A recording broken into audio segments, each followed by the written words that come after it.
Ah, yeah. Yeah, it's gone. It's not how I wanted it cut, but it's gone. It's gone. She cut my fucking, the top part too fucking short, so now I can't have the bangs that I wanted, so. I don't feel pretty.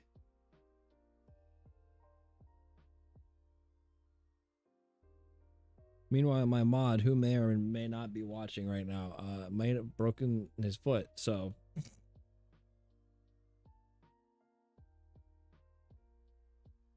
You got a baby.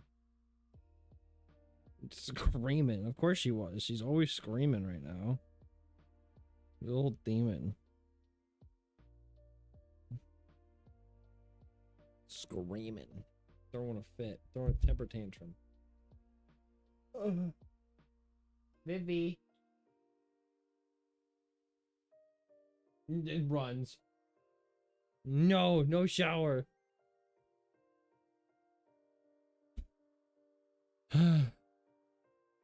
Bah, I need to also trim my beard. I haven't done that yet. Bah. Trim the beard.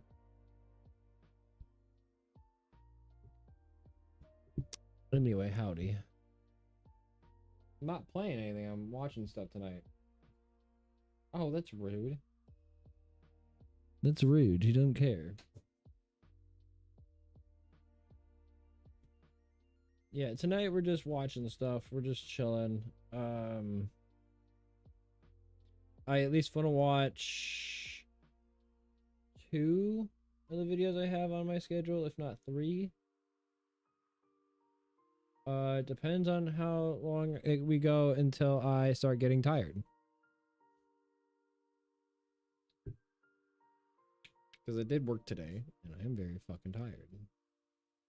At least it's not Tuesday and the end of my work week, and it's the beginning of my work week, so it's not like I'm tired because I went to work and I didn't want to. At least things went smoothly today at work. I did have to address some issues with one of my people, but I'm not going to say anything other than that because I'm trying to be vague but talk about my life.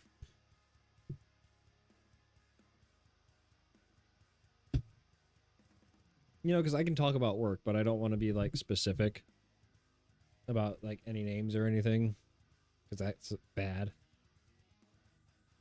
Not good. Don't do that. I'm still not used to my fucking hair. Like, she did okay on the sides. Like, the fade's not terrible. It's just she cut the top too short. So I'm gonna have to do the whole fucking swoop thing for a little while. Because the bangs are like comically short. It's bad. Cause here, let me pull up like the reference photo that I showed her of my own haircut from last time I cut my hair. That my beard was fucking huge, but yeah, like right above my eyebrows. And this shit's like all the way up here. Fucking, I can't do even think. Yeah, like all the way the fuck up here. Like way too fucking short. So I'm gonna have to let it grow out a little bit and then go to my actual barber who was booked up until Monday, and I didn't want to fucking wait because I'm going to a concert tomorrow night with my mother. So I wanted to cut my hair before I was sweating outside. I think it's an outside venue. I haven't been to this one.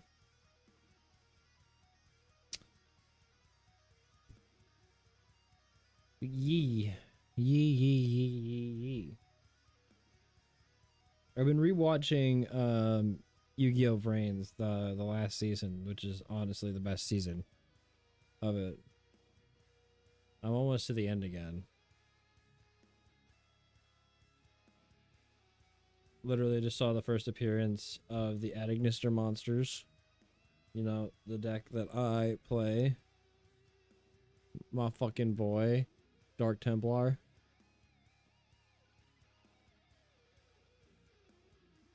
Well, that's Wizard at Ignister. That's a new card, but still. I have a second one. I need to swap it in for backup at the backup secretary I run two backup secretary, one wizard. I need to flip the order around. No one cares about what I'm talking about right now. This is just preamble and me rambling until I see somebody in chat, and then I'll be like, okay, cool, there's somebody to react with me. I have... Oh, there was one I wanted to... And there was a video... There was one extra one that I wanted to insert.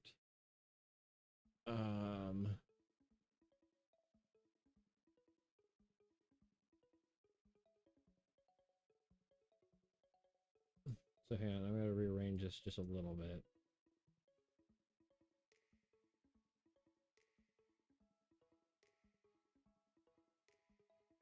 So we want to try to watch 4 videos tonight. I think 2 of them are a little longer. And then I have a couple of short ones.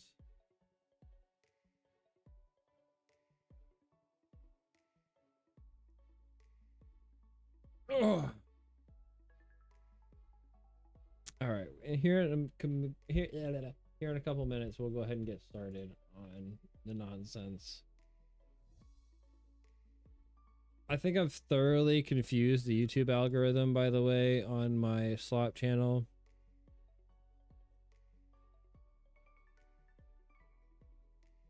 Because now nothing's getting views after so I uploaded the demo video, which did really well. And then the Ash's death tier list did awful.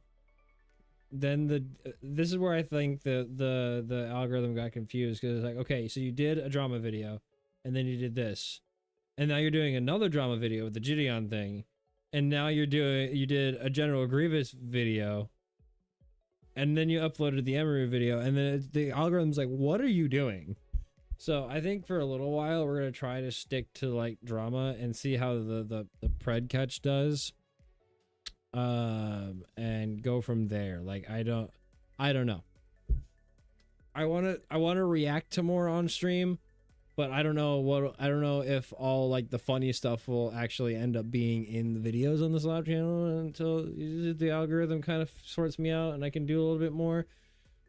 So we might stick to drama on the Slop channel, but we'll watch some funny stuff here on the react streams whenever we get a little bit ahead, because I do need to get a little bit ahead again.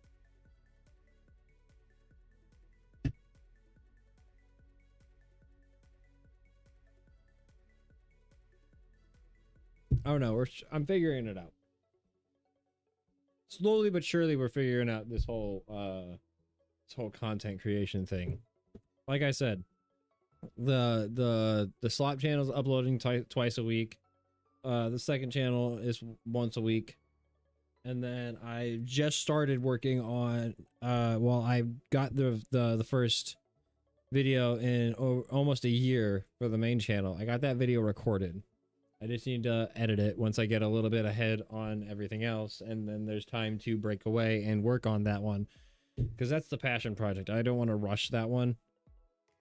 And I had a lot of fun recording it, so I hope you guys have fun watching it whenever it does come out. But the main channel videos will be like, I'm hoping at least once a month, if not...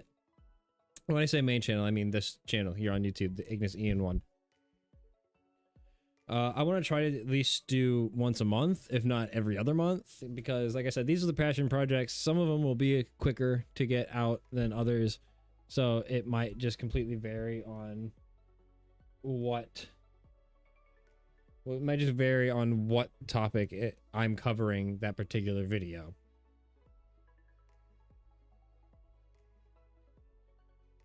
Like like the video I just recorded, like where it's more of a rant, kind of type of essay.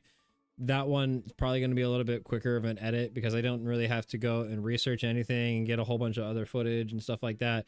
Meanwhile, like the Midnight Walk video, which I think is going to be the second video, that one's going to take a little bit more time, because I had to play Fee, which I had to do in the background because for some reason my PC doesn't want me to stream that game, because it was running awful on stream, but it ran fine when I was trying to record it. And then we are doing Lost in Random, which is another game for the Midnight Walk video, starting next week.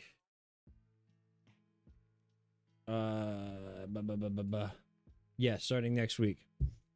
And then I had to go back and I had to do a face camless run of Midnight Walk, where I'm just getting like the footage of my playthrough and with all the secrets and stuff like that, without my face cam on there.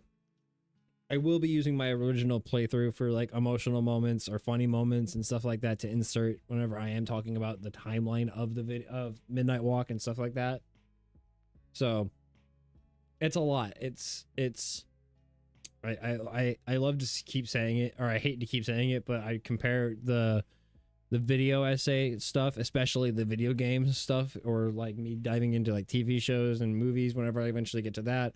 That's going to be more like the pyrocynical type content, where I'm trying to be a little bit funny and memey about it, but I'm also like, I'm getting into it and going through and getting as much information as I can before making the video, and giving you guys as much as I possibly can whenever I make that kind of video.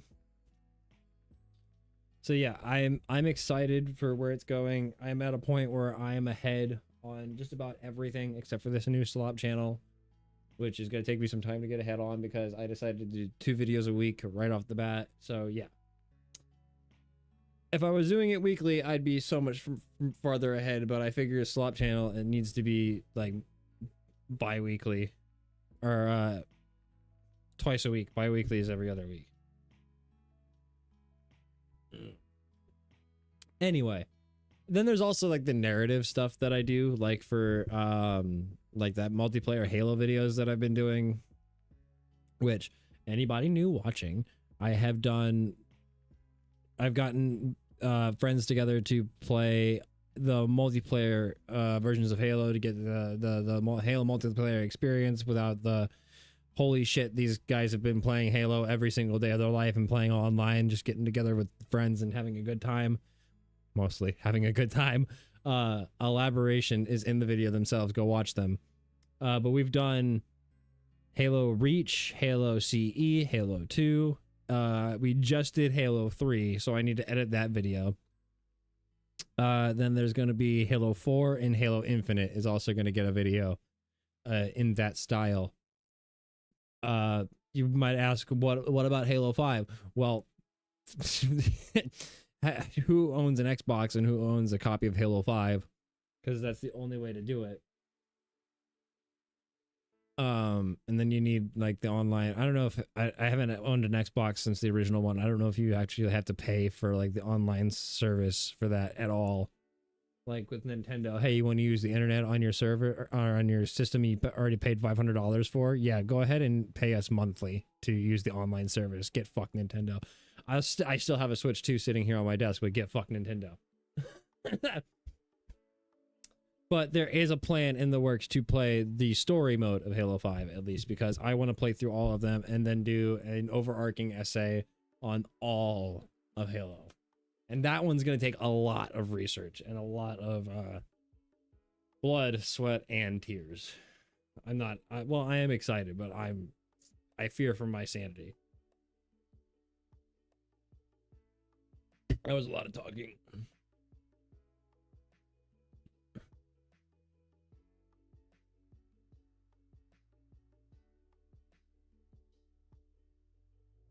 Are we having fun yet? We're about to get into the reaction portion of the stream here in just a couple of minutes. I went on a little bit more ramble than I usually do.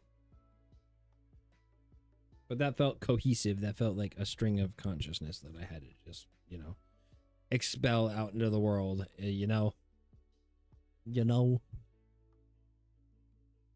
I'm whatever. I was about to say, my moderator should be here to stop me in case I keep going, because eventually I will say something stupid, because I am stupid, but I don't know what's going on with his foot, so.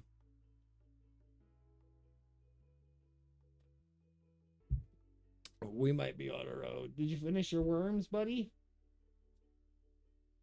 Good job. Get that ball out of your way.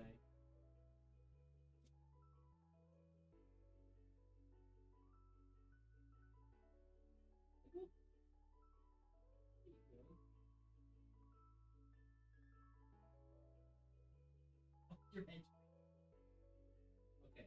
You look rather deflated in that vlog, and it kind of worried me. So I had to come and look. Sorry, animals. Animals doing weird things needing to be addressed. Okay, what does the headset look like with this shitty haircut? Okay, it's not terrible. It's not bad like this. I just don't like it. That's not what I wanted. And I'm disappointed. Because she was cutting my hair and she asked what I wanted and she got it right whenever I said, like, the length on the fade and all that. But then she starts cutting the top and doesn't be like, oh, yeah, how far down do you want your stuff? She just kept cutting. And I was like, what the fuck? And I do it's one of those things, it's that thing like, when you get a haircut and it's like, oh, well, I wish you didn't take that much off. What are they going to do? Fucking glue it back onto your head? What am I supposed to say in the moment? Like, oh, you cut too much off. I'm not paying for this. I should have. Like, I showed you a reference photo. This doesn't look like the reference photo at all. Not even, hey, can I see the picture again? Or anything like that. Just kept cutting. Like, what the fuck?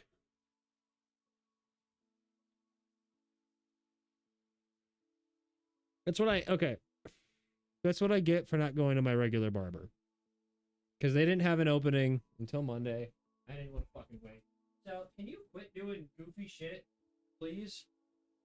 Sybil, can you quit doing goofy shit, please? Oh my god. These animals, they're gonna drive me insane.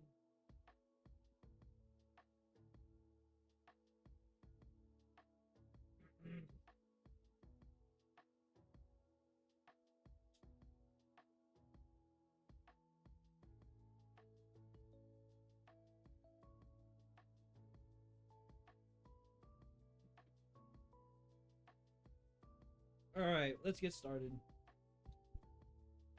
What do we want to start with? Because what do I need again?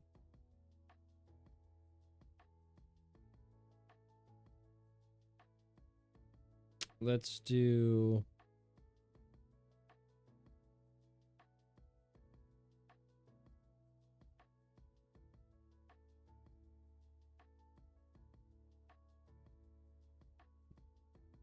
that. This is the one I want. Oh, hang on, there's more. Hold on. This is also the wrong channel to be watching this on. Hold on.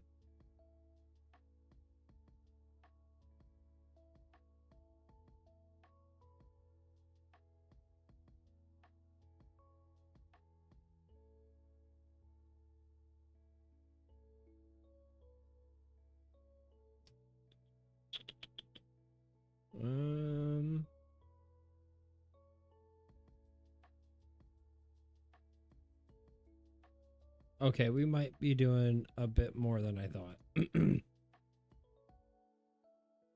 Okay, so that.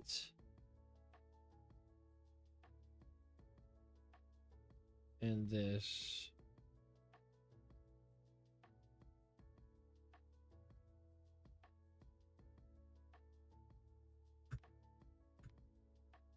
And then we're gonna do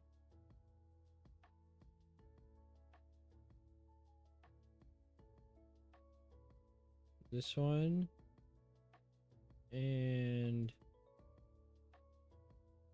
this one.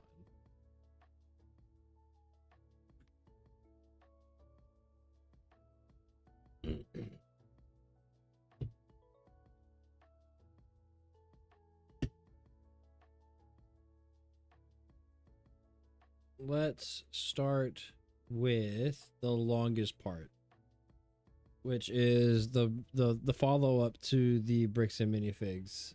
Well, Jesus Christ, you're so loud, Charlie. Okay. Oh, fuck off. Stream Deck's being stupid. Hang on. There you go. Oh, you're full of shit. I just fixed you.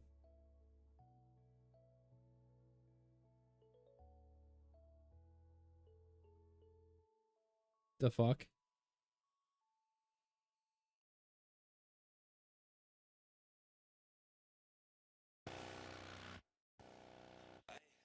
Why does that button work? But that one not.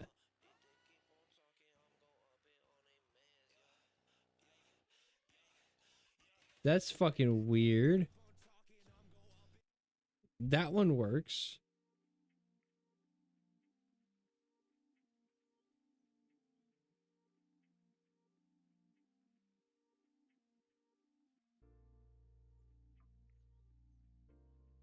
That's weird. That whatever. Pause the music because we're gonna start watching a fucking video. Whatever. Fucking whatever. That. Oh. Oh, I love how the button worked to whenever I push it by accident. Watch. Oh, but it won't pause. It won't. What the fuck?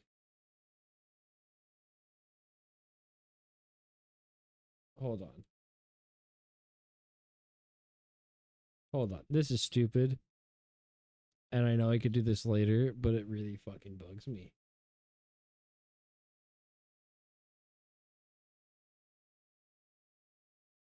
I will fix the icon later. Oh, so yeah, just the pause version of that doesn't work. Okay, whatever. Well, it looks like the Lego scandal is finally reaching its conclusion in what has been an extraordinary case filled to the brim with corruption, confusion, more going on than Game of Thrones. Honestly, it looks like it's in the end game now. Bricks and Minifigs is forever going to be a name that lives in infamy, I imagine, from this point forward. Reckless Ben was muzzled and unable to release Part 3 for a while, but he recently had the ball gag taken out of his mouth, so he has been able to drop Part 3. The visual. Buckle your seatbelts. It's a wild ride. I'm about to go to court, and I don't even know what I did wrong. Right now, I kind of don't even know what I'm being charged for because all of the body cam footage has been redacted, and they say it's to protect the victims. However, I think there are some redactions that maybe don't make sense and that weren't to protect the victims, and there's some things being said about me that are redacted I don't know about. So Ben requested the court audio, so this is real court audio that he had an animator make visuals for. Ben is representing himself here. That's baller. Like the biggest and dumb blunder historically. That is usually ill-advised, not just from like legal experts, but basically anyone would tell you that representing yourself is a death sentence. You get bent over, they spank your cheeks red. A bold move from Ben here to Phoenix Wright for himself. He is now absolutely. He doesn't know what he's being charged with because a lot of redactions are. You know what they say about the man who represents themselves, right? I don't actually. I just heard that line several times. Anyway. Are in place. I do have some concern in this case with the defendant representing himself. The allegations here relate to the fact that the defendant, he's a person he's a YouTuber, who creates videos, publishes them online, and has been.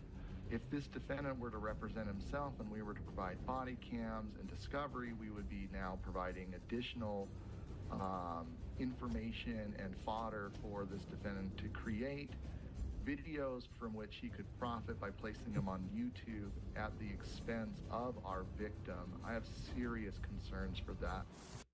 Say it with your chest, why don't you? Oh my god. Any more ums and likes? Are you currently shitting your pants? Come on, Junior, let's go. Yeah, the state of Utah is claiming that if they tell me what I'm being accused of, then I'll use it for content on my YouTube channel. And they can't have that. They're arguing to the judge that the best thing to do is to not let me know what's being said about me, which is very strange, but That's their argument? Now, you'll be shocked to hear this. I hope you're sitting down, because if not, it's going to knock. You're being charged with a crime. What crime?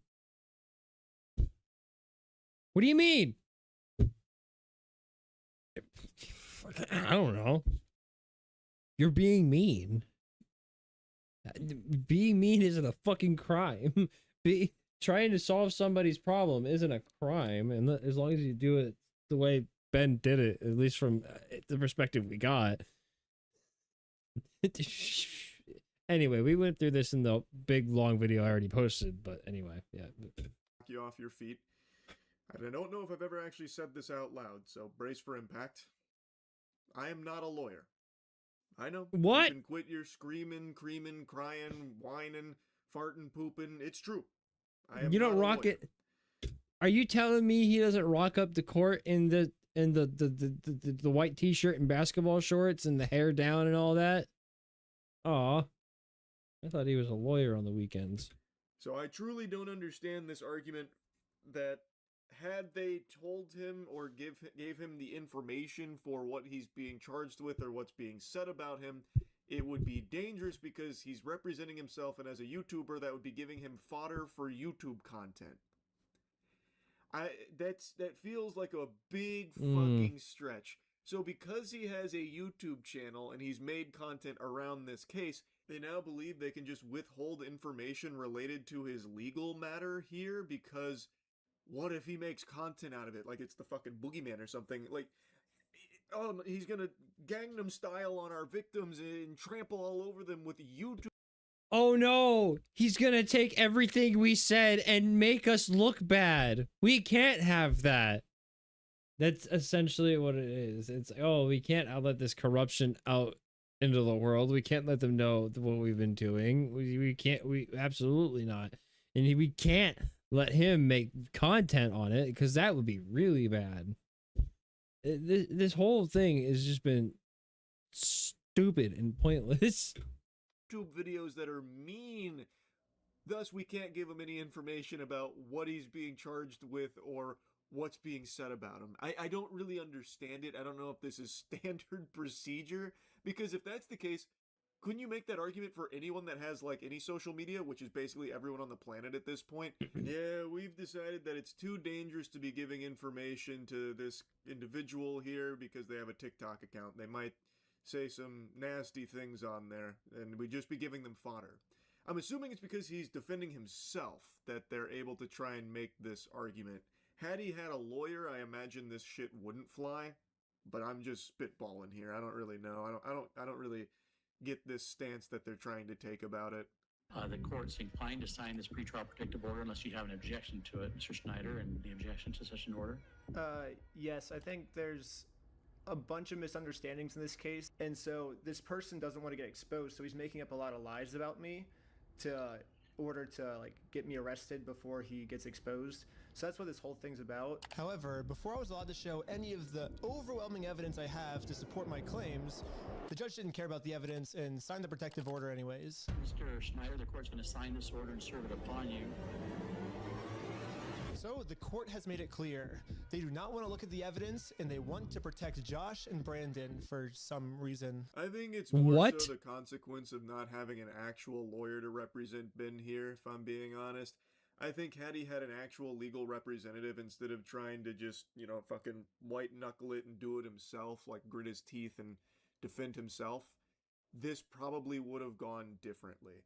I think had a lawyer been there, they probably wouldn't have been able to make that argument about, like, we have to ensure he doesn't get more content morsels, more content crumbs. Like, I think having a lawyer would have been extraordinarily helpful here in this case. Yeah, having a lawyer there would have made it. The lawyer can do that legal speak, you know, like you can hear the argument that Ben is making, but it coming from his mouth just sounds like, but he was doing a bad thing, and now he's trying to silence me. It sounds like he's just whining about it, but a lawyer would have been able to take what he was trying to say and, you know, make it lawyer it up and make it sound a lot better, and it probably would have worked out in his favor. This whole mess is happening in American Fork, Utah.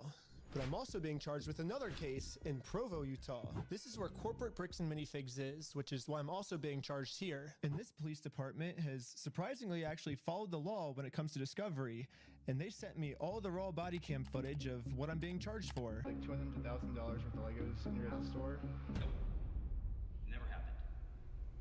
But the CEO did not want to take the opportunity to do the right thing and instead instantly called the cops on us. Hi there, I'm calling to report a crime. They themselves say, hey, you guys stole this product from this person. If you don't give it back, I'm going to burn the place down. Or we're going to burn the place down. Or I'll kill you. It's Ben Snyder who's been the one engaged in this behavior. You can see in the police report that the crime he wanted to get us charged for is called extortion, which basically means we're threatening him into paying us, which is very illegal. However, obviously he's just making all of this up. The reality is, I just thought it was a nice gesture to give him the opportunity to do the right thing first. If you guys do have our Legos, we just kind of want them back, you know? And So Holy Toledo, man. Heavens to Betsy. Yeah, perfect words to use. It's the blatant just making shit up. Like, what is so, like, we would, of course, in the last video we went and we saw all the prices of all these Lego sets. Like, sure, this collection is very valuable, but why are we making such a big deal about it? Like, what is the point of hiding all that? Because sure, you look bad if you admit it, but at least if you wouldn't have doubled and tripled and quadrupled down on it, and you would have admitted it much earlier, you wouldn't look so bad. But now you just look like you're just terrorizing somebody who's just trying to get the truth and trying to get somebody justice. You're actually evil. This company is evil. And I don't understand why they're being so fucking petty about it. It just doesn't make any sense to me. Ammon McNeff. I really hope that by the end of this, we figure out why. Just why. Why are we acting like this? Is such a slimy twerp, just a fucking sniveling dweeb, bro. He is the epitome of dork. This guy is a wedgie magnet. So this is something else that Ben is now having to contest with here. And you can hear immediately after that first interaction where Ben went to Ammon, the head of all of this, to try and like say, hey, this is what's going on. This is what we believe is happening. Will you work with us? Give the Legos back, that kind of thing. And Ammon, instantly put up a stink like, nope, not happening. Scram, take a hike, Buster, get out of here. And then he goes inside, instantly calls the police and says that they're threatening to burn the place down or I'll kill you. Oh, that was right after? Oh, I didn't realize that was right after. Oh, I didn't put that together. Ooh, that's fake as fuck, dude. That's shady as shit. And is trying What to the charge fuck? them with extortion. What? What? I mean, that's classic Ammon McNeff fashion at this point. This guy is like dangerously delusional. He probably went out there and just heard, like when Ben was talking, just heard like Charlie Brown's parents, wah, wah, wah, wah, wah, wah, wah, wah, wah, wah, and then just made up this whole fanfic in his head. This guy must have come here to threaten to kill me. Yep, time to report him to the police. What a maniac. And great news. What a Bricks and goober. Minifigs fans and employees and customers. This is who's running the business, by the way. This is who is at the top of the food chain, sitting on the throne at Bricks and Minifigs. A guy who, if you take a problem to him, might turn around and call the police and accuse you of threatening to kill him and try and charge That's you with extortion if you have actually an issue. wild. Trying to directly communicate with him to get it solved amicably. I mean, dropping the sarcasm, that should very clearly send a pretty concerning message to anyone that does business with Bricks and Minifigs, right? Like, it has to. So now, Ben talks about how his plan was to go to the police about Ammon McNeff falsifying this report about him, because he has all of the footage, all of the raw footage to prove he never threatened to burn the business down or kill him or anything like that. So he made a case against Ammon McNeff about this. He submitted all of his footage to prove his claim. Apparently, he even had access to Ammon's evidence, which was basically because it was just a bunch of barnacles. It was just straight up horseradish. So his plan was to open a case against Ammon McNeff for this hogwash. My name is Ben Schneider. A couple months ago, I made a case, and you were the officer that was helping me create it. I submitted a bunch of evidence through a link you sent me, and this was a couple months ago, and I haven't heard anything back. And so I'm just calling to see if I can get some type of update on how the case is going. We're sorry. Your call cannot be completed. Yeah. Oh, of literally, course. No matter what I tried, I could not get a hold of this police officer.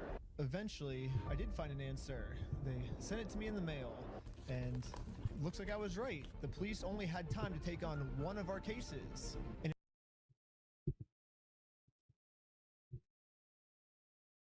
Hello?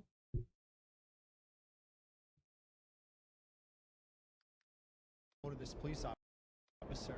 Eventually, I did find an answer. They sent it to me in the mail, and looks like I was right. The police only had time to take on one of our cases. And Okay, I can read and take context clues, I guess. They only took... Said, no, I don't want your mountain of evidence, and took Ammon's side. Oh, So Ben okay. was trying every option imaginable to get in touch with the officer that helped him set up the case in the first place and put it into the system. He even went to the department in person. There was another officer on the phone that reached Ben, telling him that the officer he's looking for isn't there, and she can't provide any updates about that case or anything, which meant Ben still had no answers or communication from the authorities on what's going on with the case. So he left with his dick in his hand and nothing to show for it, until the Ammon McNeff toilet paper floated in through the mail there, apparently. And again, I think this is probably due to lack of lawyer. I imagine had Yeah. a lawyer set this up, like went through this case with Ben and put it into the system with the authorities, they probably wouldn't be able to just fucking brush him off like that, because there is very real, very compelling, very substantial evidence from Ben's camp proving that he never threatened Ammon McNeff's life or anything like that. So had a lawyer been with Ben, I imagine they would have been able to actually, get this to where it needed to go.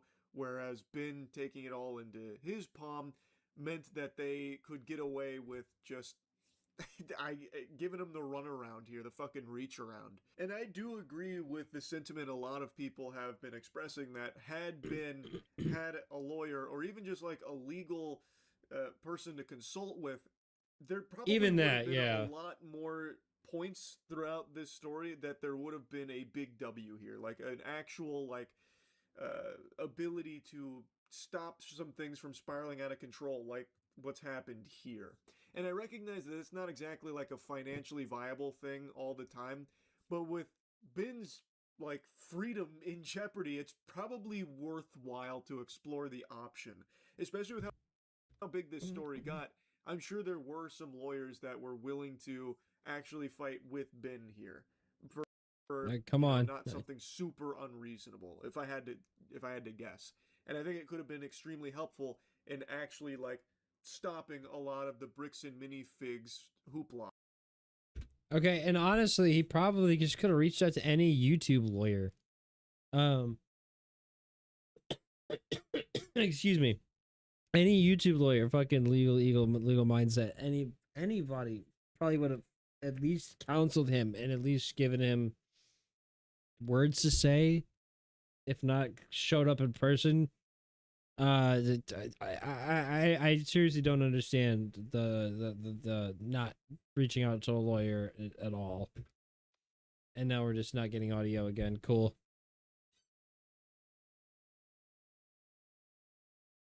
Neat.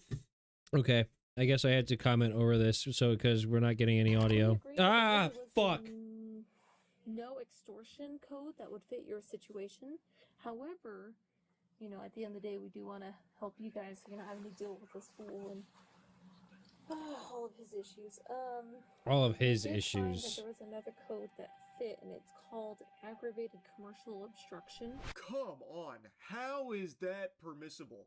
This is just blatant, bare naked corruption here.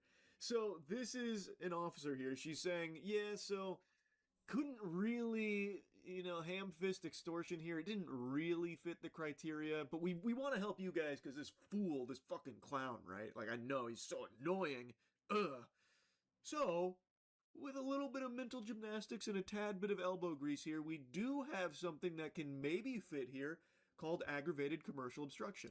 So they're just doing everything they can to help Ammon here, help the corporations instead of the civilian here who has real evidence to prove their innocence against these claims. The authority here, the officer on the phone, she even says, yeah, it doesn't match your accusation of extortion. So how about we change your accusation a bit so that way we can make it work? That's fucked up. Why are they doing that? Why are you going out of your way to try and make a case for this guy who has already just showed that he was wrong about an accusation? So he has been proven liar, liar, plants for hire, and now you have gone out of your way to blatantly state that you want to help him, help them, the corporation, yeah, the good guys, by the way. So now you have found something that can maybe fit here for them to utilize as a weapon against them. That shouldn't be allowed. That's fucking crazy. However, the tricky thing is that we have to prove that this individual either entered or remains unlawfully on the premise. When he came to the property, did you have to ask him more than once to leave? Yes. Okay. Bullshit. Get it? And he's like, no. Like, that is the tricky thing, isn't it, officer?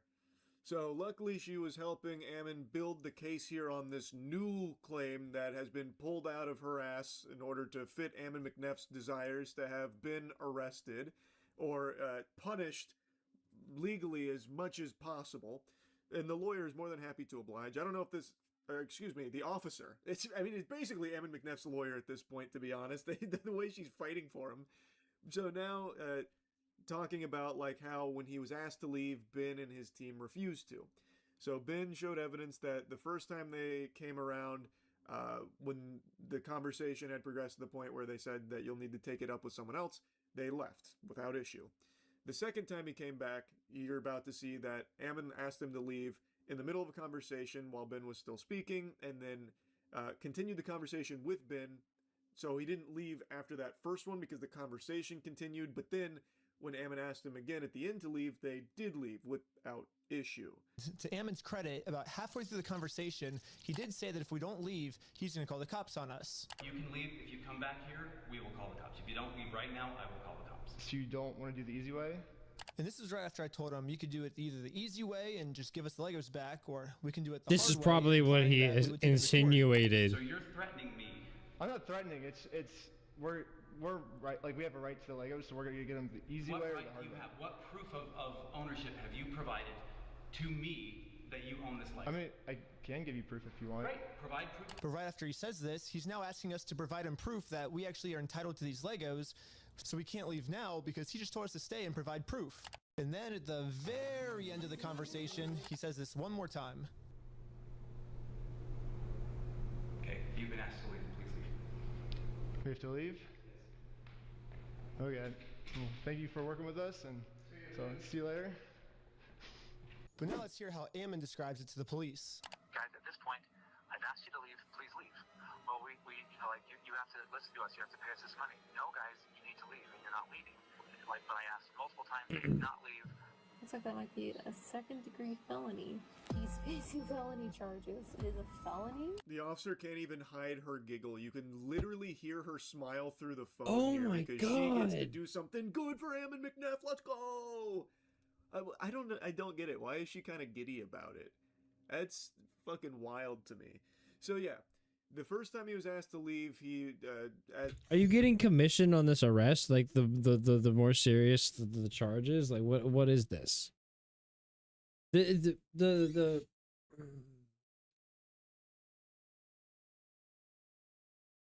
like, I think the most a cop can do in that situation is be like, oh, excuse me.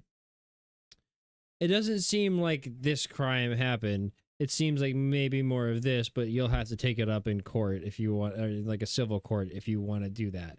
I don't think a cop can be like, yeah, no, this doesn't seem like this. It seems more like this, so we're gonna go ahead and charge him with this instead. I don't know if that's how that works, but that seems super fucked up. Like,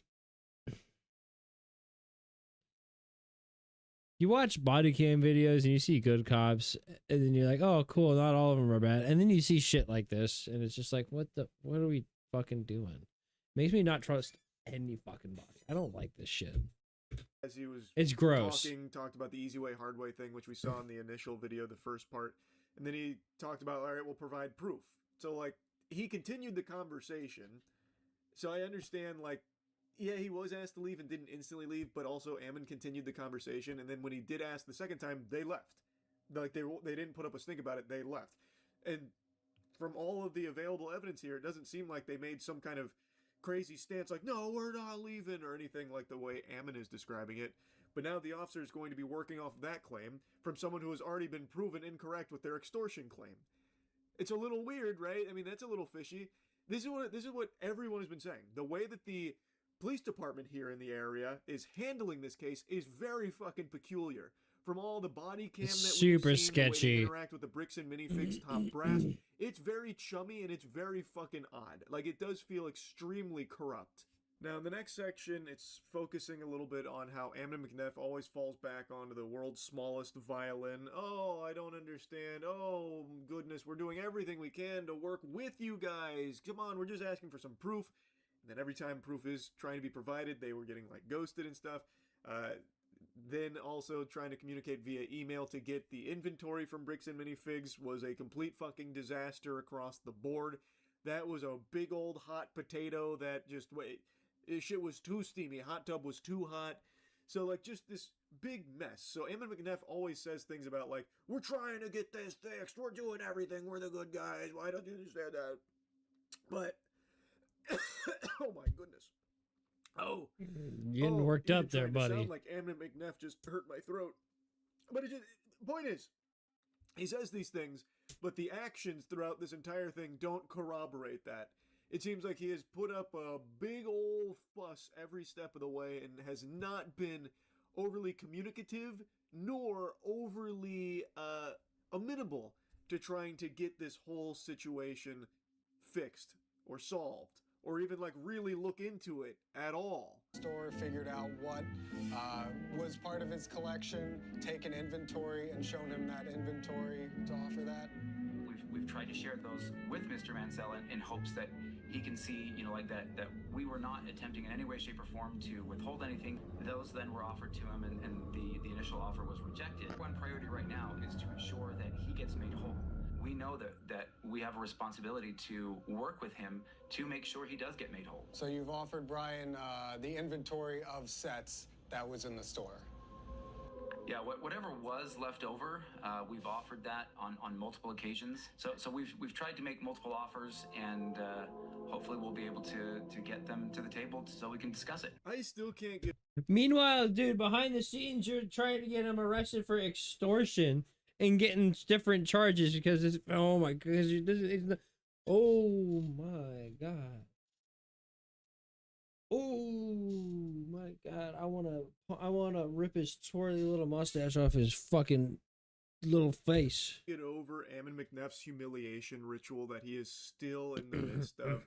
So, like, he always tries to say, like, how hard he's tried to work with Brian and doing everything he can for Brian. I mean, he's the belle of the ball. We have to do everything, and we know that at Bricks and Minifigs, we value our customers so much that we want to do everything we can to fuck them in the face when things go wrong. Like, he's publicly trying to say, that's what it sounds like. This is what we're doing to try and make them whole. It's, of the utmost importance, but all of the actions that they actually take outside of his lip service indicate the opposite.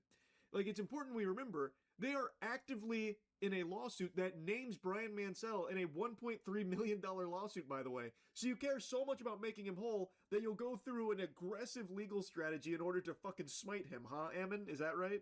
Unfortunately, Bricks and Minifigs has chosen to deflect and dodge responsibility at most opportunities and created a really awful customer experience that has snowballed into this crazy series of events.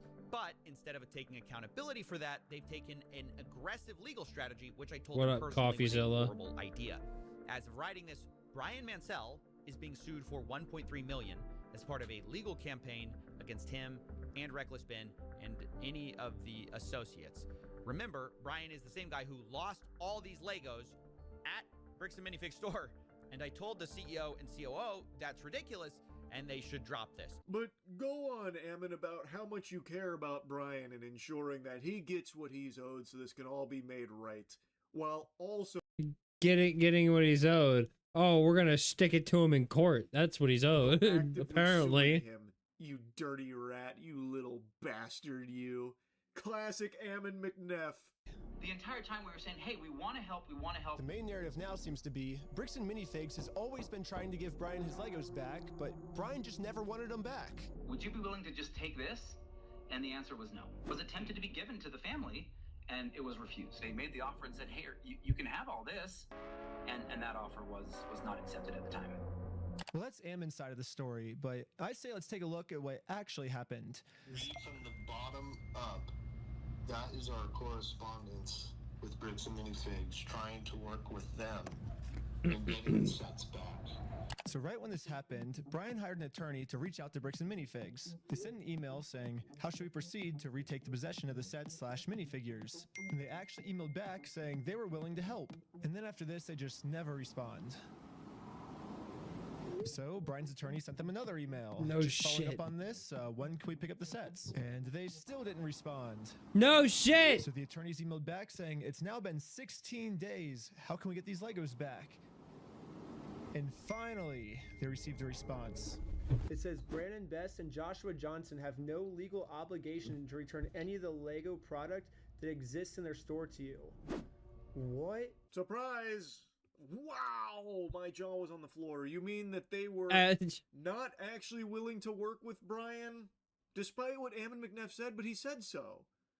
We weren't surprised. We're just disappointed. We're just disappointed. What do you mean that the proof contradicts that statement? That's so weird, man. You calling Ammon McNeff a liar?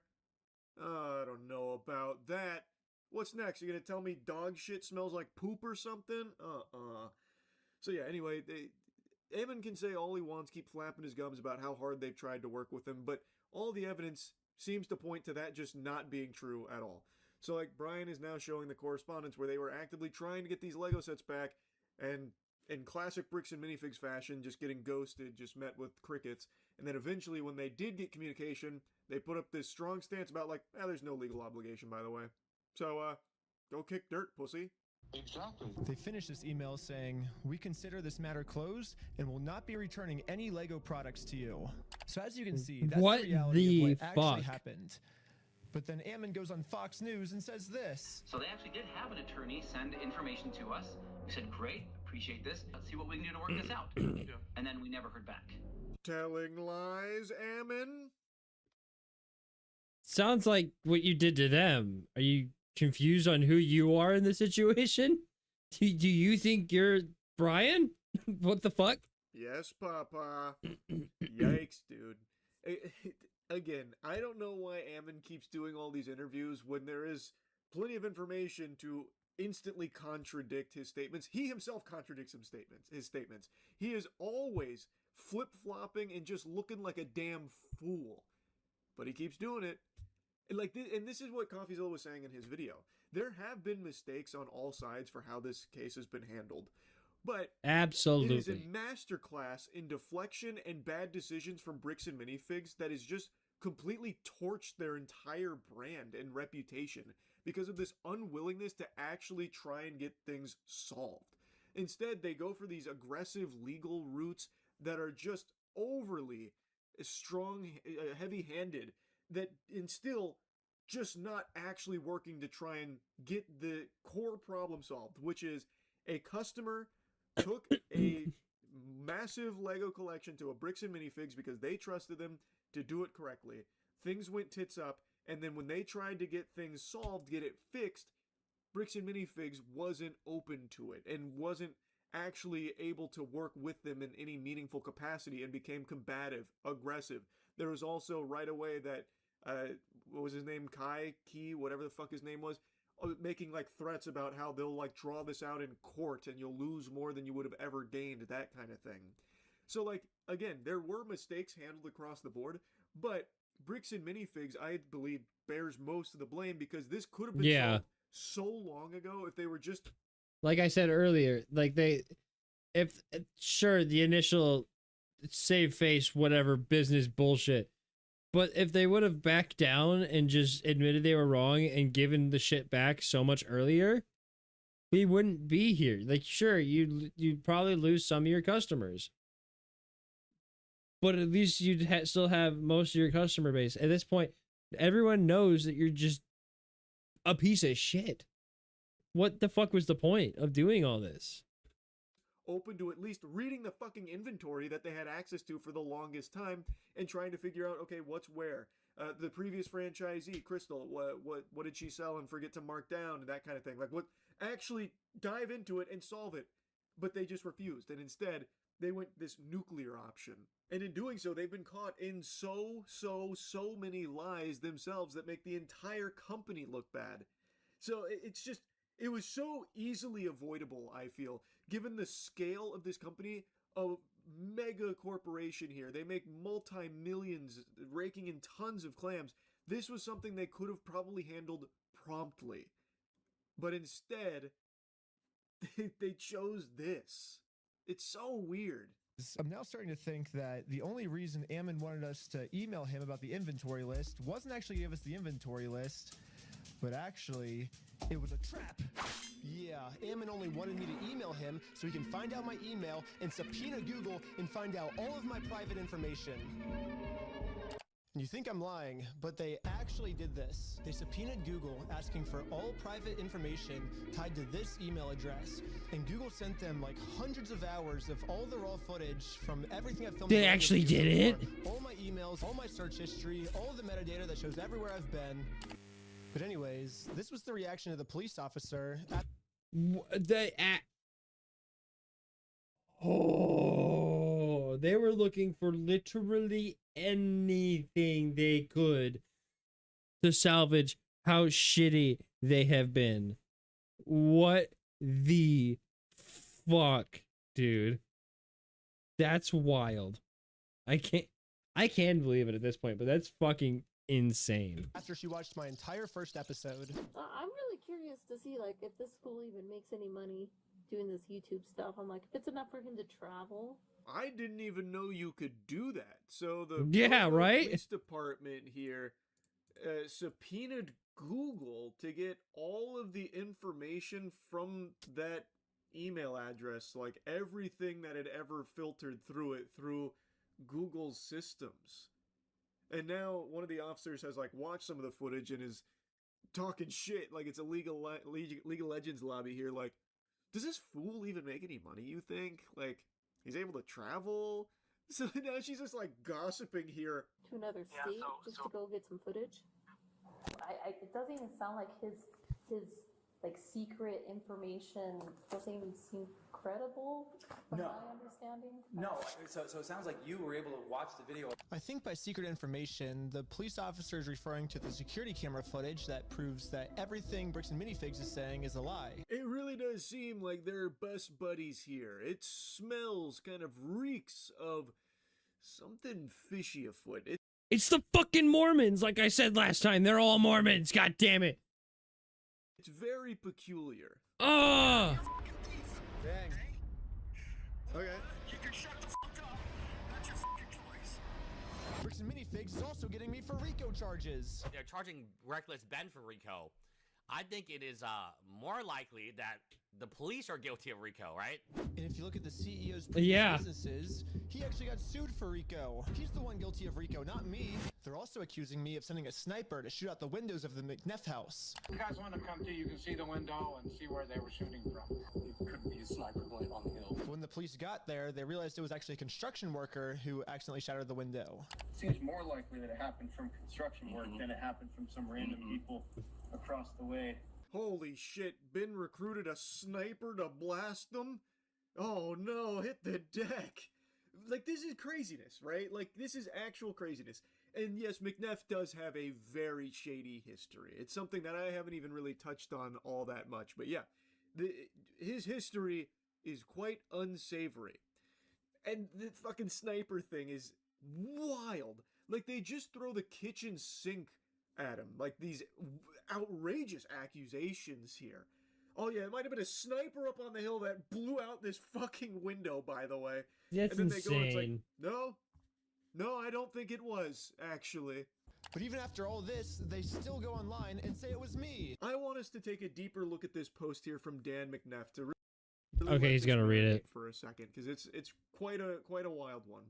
Today's version of a lynch mob could very well be YouTube investigators. At 1.6 years ago, I was the CEO of Bricks and Minifigs. My sons illegally removed me from that position and sued me for control of another company I founded. This is what I'm talking about, man. Ammon, like, they are shady people. Like, they are real, like, Ammon is a fucking worm, dude. So, like, even his dad has been on the receiving end of his diabolical rampage of filth. Even your own I've father. had nothing to do with Bricks and Minifigs since then. Regardless of this, in the last 10 days, I've been given multiple death threats, and 2 days ago, we saw people viewing our home from a hill behind our home with binoculars, and they shot out a big picture window that will cost thousands to replace. Which, as we've seen on body cam, the authorities did go out there and investigate, and they said, no, it was probably a construction worker that blew this bitch out here. I don't think it was fucking simple with an op over there sniping you from across the way. And yet he's still going out here and saying, like, they fucking blasted out our window, those scoundrels. And then goes on to say, like, how these locations are independently owned and operated and don't deserve to be hurt, which is something I've talked about. The Bricks and Minifigs locations, these franchisees out there, don't have anything to do with, like, what's happening in this case in particular. They are also probably just as upset as everyone else, because that is really hurting their business, because now no one is trusting Bricks and Minifigs, rightfully so, because the corporation, like the actual meat of it, the headquarters, has proven to be very unsavory and very untrustworthy, and that is hurting the normal people that operate some of these locations, and that fucking sucks. I feel terrible for them, because it's not like they're doing anything that is encouraging the Bricks and Minifigs corporate behavior. They just happen to be franchisee owners across the country that are getting hurt here. And I think most people recognize that those are unrelated.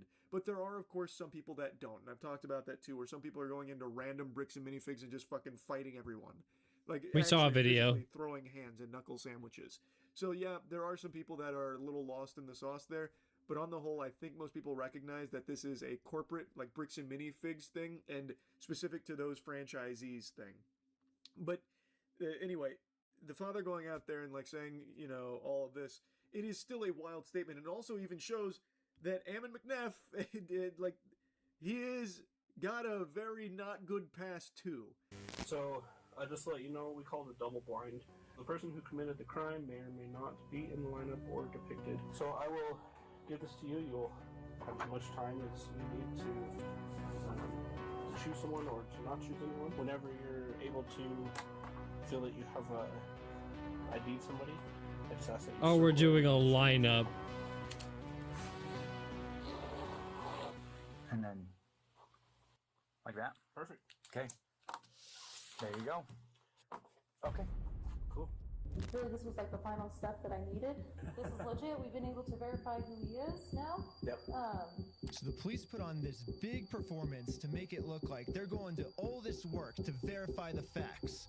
When in reality, they already know who I am. They already subpoenaed Google. They already watched my entire first Lego video. They already went through all my search history. To me, this just feels like a staged performance so they can show the world, hey, look, we verified everything, when if they would have just put an equal amount of effort into watching the raw footage I submitted to them, they would have found out that Ammon's just completely lying to them, but for some reason they didn't. I think that's a totally fair and legitimate thing to point out. They went through the ringer for Ammon McNeff. They did everything they could to appease him while seemingly giving no time to Ben's evidence that he submitted. He got no communication with them past the initial case and submitting all of his footage and everything. They never did anything with Ben to work with him from all the available evidence. Yet they did so much for Ammon, even going as far as to help him change his claim because his first one was fucking bogus. It was way off. So instead, they gave him a different thing to go for instead. Like, they are doing so much working directly with Ammon while seemingly being like best buddies. Smells kind of corrupt if you ask me. Why did they not do anything with Ben's evidence or Ben's case or work with him? And yes, I agree, like, you can chalk that up to Ben not having a lawyer, but it also doesn't seem like Ammon is bringing his lawyer to these things either. Him not having a lawyer shouldn't really have anything. Like, sure, it's dumb. It's ill-advised is a better way to put it. But, I mean, the fact that he doesn't have a lawyer shouldn't be the reason why all this is going down. This is just because this community is tied together and they all have each other's backs, and it's corrupt, and they're getting one side of the story while disregarding the other because they're a community. Like, they are talking directly to Ammon himself, not Ammon's legal representative. So why are they willing to extend this courtesy of working directly with Ammon, but not directly with Ben? It is fucking weird. That is very odd. A few weeks later, when I ended up going to court, this was the state's response. My name is Nick Mielstein. I'm the prosecutor. Is Benjamin Schneider here? Yes. If you want to take care of that today, we can do what we call a plea in abeyance. Were you able to see the footage I submitted to the police of our interaction? I have not watched it, no. Okay, because in that footage, you can clearly see that the second he tells us to leave, we say, okay, we'll leave. And then he calls the police and said that we threatened to burn down the building and shoot everyone inside. And he was just making up all these lies, which you can clearly see in the footage that we submitted. We were being respectful the whole time. We left the second he told us to. Sorry, let me look. And so it makes sense why the police would take me to court because, I mean, he's threatening that we're going to burn down the building and shoot everyone, but we did nothing. Like, he's just saying that because he's trying to. I'm a documentary maker, so I'm making a documentary on the thing. So his logic is if he throws me in jail, then if he makes up a reason for me to go to jail, then I won't be able to expose them for their crimes. So that's the what's going on. It's clear as day in the footage if you watch it. It seems like they're just making up a bunch of false information in order to silence criticism. The Lego figs are nice. That to the police officer? Yes. Is the footage going such that it's still going like when you step out the door? It starts from when we're in the elevator before we talk to him to when we were back in the elevator going back down. Obviously, a video doesn't necessarily show everything that possibly happened. So according to the Oh my god! Oh my god! Are we really doing that? We're grasping for straws, and there isn't even a straw to grasp. What the fuck are we doing? So Holy beneficial fucking here shit! Because Ben does have evidence to prove his side of this story. Ammon has nothing besides his word, which is worthless. That is actually just a little fucking hemorrhoid. His word means nothing. Ben has video evidence, but since Ben is representing himself, it's a little harder for him to make these statements and get this where it needs to go in this system so that it actually leads to... Ben was being a little rambly. Like, I was kind of cringing a little bit where he just couldn't figure out how to say what he wanted to say, but he was making a good point, at least. What it should, which is justice and proving his side here. And that statement there from the opposing side about, well, a video doesn't necessarily show everything that happened is fucking crazy considering he hasn't even watched the footage yet. Like, they haven't even looked at the footage yet. So why are you already coping? Why are you already making up like this out? It sounds like they probably know that it does show the kind of whole scope of the situation, at least more so than what Ammon is saying. Like, it's fucking ridiculous. And this is where a lawyer would be able to, I imagine, dunk on that. The state of Utah, the raw video that shows everything that possibly could have happened is not credible and could not have shown everything that possibly could have happened. And they didn't even watch it. They're literally just taking Ammon's word for everything and completely ignoring all the evidence. So where does this leave me now? Not only am I being charged with a bunch of mystery crimes in American Fork, Utah, but I'm also being charged with a second-degree felony up to 15 years in jail in Provo, Utah. And now that they have written proof that I'm committing all of these insane crimes against them, I mean, obviously Bricks and Minifigs just made up everything, but that's not how the court sees it. The court thinks that these are real. And for whatever reason, the court wouldn't let me share my side. They only heard Bricks and Minifigs' side. Ben's side was not in the room, was not heard. The court signed an order erasing his published work on the strength of the company's verified complaint and the company's motion, with no one there to say a word against it. That is how it seems. Again, I'm no legal expert, but some legal experts have weighed in and expressed similar sentiment there. It is looking like it is only hearing one side and refusing to engage in even the slightest capacity with Ben's side and look at his evidence. And that's not right. They are only willing to see and hear from one side, no matter how flimsy the evidence provided from that side is. And using the word evidence to describe Ammon McNeff's word about what was said is just gross, because it's not really evidence. He is just lying, provably lying. It's just, it is not fair. It does not feel fair. Now, again, I do think a lawyer would be able to probably do more here, but even still, in what world is that okay that this guy doesn't have a lawyer, so we're just not going to even look at anything that he has? We'll just Exactly. And I've already made that point too. Corporation that seems to be real friendly with the police department. They must be the ones that are right, no matter what. And we'll do everything we can, bend over backwards, to ensure that we're fighting for them instead of the little guy. It's just wrong. Now, of course, you can point to some of the stunts that Ben did in some of the videos and say, like, you know, maybe this was pushing it too far, or maybe this was counterproductive to getting things solved. And I think that's a fine critique to have. I think that's very valid. But you should also be able to recognize that he does have very real evidence for his innocence in the face of some of the claims made against him from Bricks and Minifigs that are just outrageous. And those things should be seen, viewed, and actually analyzed by the system here, instead of just rejected based on the merit of his accuser. This corporation, we love those. When the man doesn't have much merit anyway, he stole a fucking company from his father, and now he's just sitting here just blatantly lying, and we're not even looking at the evidence to prove otherwise. It's actually just bonkers. Guys, look at how much money they make and how cool they are. So what they say is right. You don't even have a lawyer. We're not even going to look at your shit. You may have made a case with the police officer here, but we don't even want to look at that. I'm sure he was just, it's stupid. You're dumb. Get out of here. They're right. You're wrong. It's just, that's not how it should be. I'm right. You're wrong. I'm big. You're small. I can say whatever I want. I'm smart. You're dumb. Sucks. I can say Bricks and Minifigs such old people. And look, I just said it. I'm not in jail, which is sick. We got our First Amendment rights back. Yeah. And now that I have my freedom of speech back, everyone is wondering how Bricks and Minifigs can make up for the fact that they made up all these lies about me to take away my freedom of speech. They can say they're sorry by doing the chicken dance. And I will take that as a sincere form of apology. And once they do the chicken dance, then I will know that Bricks and Minifigs is sorry.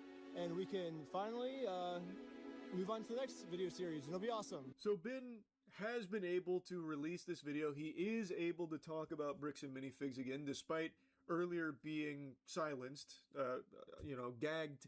And now he's saying we're almost done. Make it up to him for taking away his freedom of speech is to do the chicken dance to show sincere apology. His reasoning is that they always say these nice things, the right things they'll say, but they never actually do the right thing. So he wants to see their actions reflect it, which is why he wants them to actually do the chicken dance. That's the reason behind it. Now, he didn't really dive into how he got to this point, being able to speak about it now, so I looked into it a little bit. So from what I've read, this case moved up from state to federal court, and in federal court, it's very different. So a federal judge came in and ruled that he is allowed to talk about these things because it is a part of, commentary and investigative journalism. I'm it is listening. Hang on. Explicitly commentary and investigative journalism. Thus, he is allowed to say these things and post this video within reason. He can't just say anything at all willy-nilly. It does need to come from a standpoint of being a fucking investigative journalist. Yes. He can't just be doing, the most outrageous, over-the-top things and claims about Bricks and Minifigs now or anything like that. But he is able to talk about them again now. It has been amended, which is great. And it does seem like we're reaching the end game here of the Lego scandal, and it is just fucking wild how all of this has been unfolding. Okay. So, sorry, I had a thought in my head and I was trying to get it. I forgot we were that close to the end. We have one more part, but this has been just an absolute roller coaster. I feel like I should save it until the next part, but I've already said it. If they would have, I can understand. Well, I can't, but I can. If I put myself in their shoes, denying it and trying to figure out all the details before admitting to something is a corporate move. But the fact is that they're double, triple, quadruple, quintuple down and just refuse to admit that a mistake was made and then move forward to fix it. I don't understand what I don't understand why we've been shooting ourselves in the foot and progressively farther up the leg. It does not make any sense at all. But let's see what the next part has in store for us. I gotta tell you, season 31 of my life has been a pretty fun journey, but I didn't expect the writers to go in such a different direction with some of my interests. When they introduced the Lego scandal plot line this year, I would have thought that that'd be something that would have never clicked with me in any way. Like, maybe I'd read about it and be like, oh, weird, and then just completely forget about it. But man, this plot line for this season has been unbelievable. I have been captivated by every upload in this Reckless Bin vs. Bricks and Minifigs saga. And I think I really have to credit the super strong villains here. They're just so unbelievably unlikable. Just the biggest fucking filthy, greasy dweebs you could possibly envision here for the Lego cartel at Bricks and Minifigs. It's like the Akatsuki from Naruto, but if they were not cool and just extraordinarily pathetic. But honestly, you've got to give the most credit. You got to give the trophy to the main antagonist himself, the boy wonder, Ammon McNeff, aka Ammon McNuts. God gave special care to the creation of Ammon. He said, I'm going to make the perfect twerp. And so he did, and he blessed us all with his presence. Ammon McNeff is like the perfect amalgamation of equal parts delusion little asshole and dork. Like, you couldn't it's the perfect fusion dance of these two qualities rolled up into one guy who loves to twirl his mustache. He takes every opportunity imaginable to publicly beclown himself because he has this humiliation ritual fetish that he's addicted to. There it is. And it is just such a treat watching him go to work, man. Like, when he goes out there and flexes his non-existent muscles and just makes a fool of himself for the millionth time, it's just cinema. So, Reckless Bin uploaded a new video which has new body cam footage of, you guessed it, Ammon McNeff looking like an absolute fucking imbecile per usual, and it just showcases how far they wanted to go to keep Reckless Bin in jail and, like, do everything they can to find every trick in the book to silence them and get them thrown in the slammer all over the Bricks and Minifigs videos they were making. And we're gonna watch it right now. He came to harass us at our place. He's out of state. So this is filmed right after I get released from jail the first time, because I got arrested because I was trying to serve them court papers to take them to court. They're just making up reasons for me to be arrested, but then I get out of jail because I paid for bond, I get out of jail, and now Ammon's just calling the police because he's like, you guys let Ben out of jail? Like, what the hell? Like, how could you guys do that? Ben needs to be in jail right now. I can already just picture the scene in my head in Ammon's office. He's lotioning his shit up, celebrating that Ben's in jail, only to find out a little bit later that he paid for bond and he's out. Fucking flips his table over, he's sweating profusely, squealing. Ah! And so he instantly gets the police on This is loud. Hang on. Because I think Ammon McNeff calls the police more than he calls his own family. Like, he is more acclimated to their department than he is his own household, most likely. So he instantly gets them on the horn, starts bitching and moaning, whining. How could you release Ben? Are you out of your minds? This is a terrorist. He is a global threat. You've doomed us all. He walks the streets again. We can't sleep soundly anymore. What have you done? So he was arrested, and I think he was booked into the Utah County Jail. And he must have been released, even though he's an out-of-state, like flight risk. He was released, and so he's a YouTuber that does this stuff for videos and clicks. Okay. He was arrested in California for doing this kind of trespassing and kind of stuff. Like before, I think in 2024. Right. My first time getting arrested ever was for serving my Okay, hang on. court papers. My first time ever. Why don't you fucking cry about it? Which you are. Jesus Christ. This is my first time ever getting arrested, but I think Ammon's thinking, oh, well, if I lie to the police and make it seem like he's a criminal, maybe they'll just keep him in jail this time, An excellent strategy from Ammon, a classic in his playbook here. Lying. He does love that technique. It's something that he employs often. It's his signature anime finishing move. And it has worked to great success for the most part, unfortunately, even though it is just blatantly, provably false, the vast majority of the things that he tries to vomit out of his gullet there. So now he's telling this officer, hey, this guy's been arrested before, what are you doing? He's got to go back. So take him back to the slammer, please. And Reckless Ben's setting the record straight. No, he did not get arrested prior to serving those court papers. That was his first time.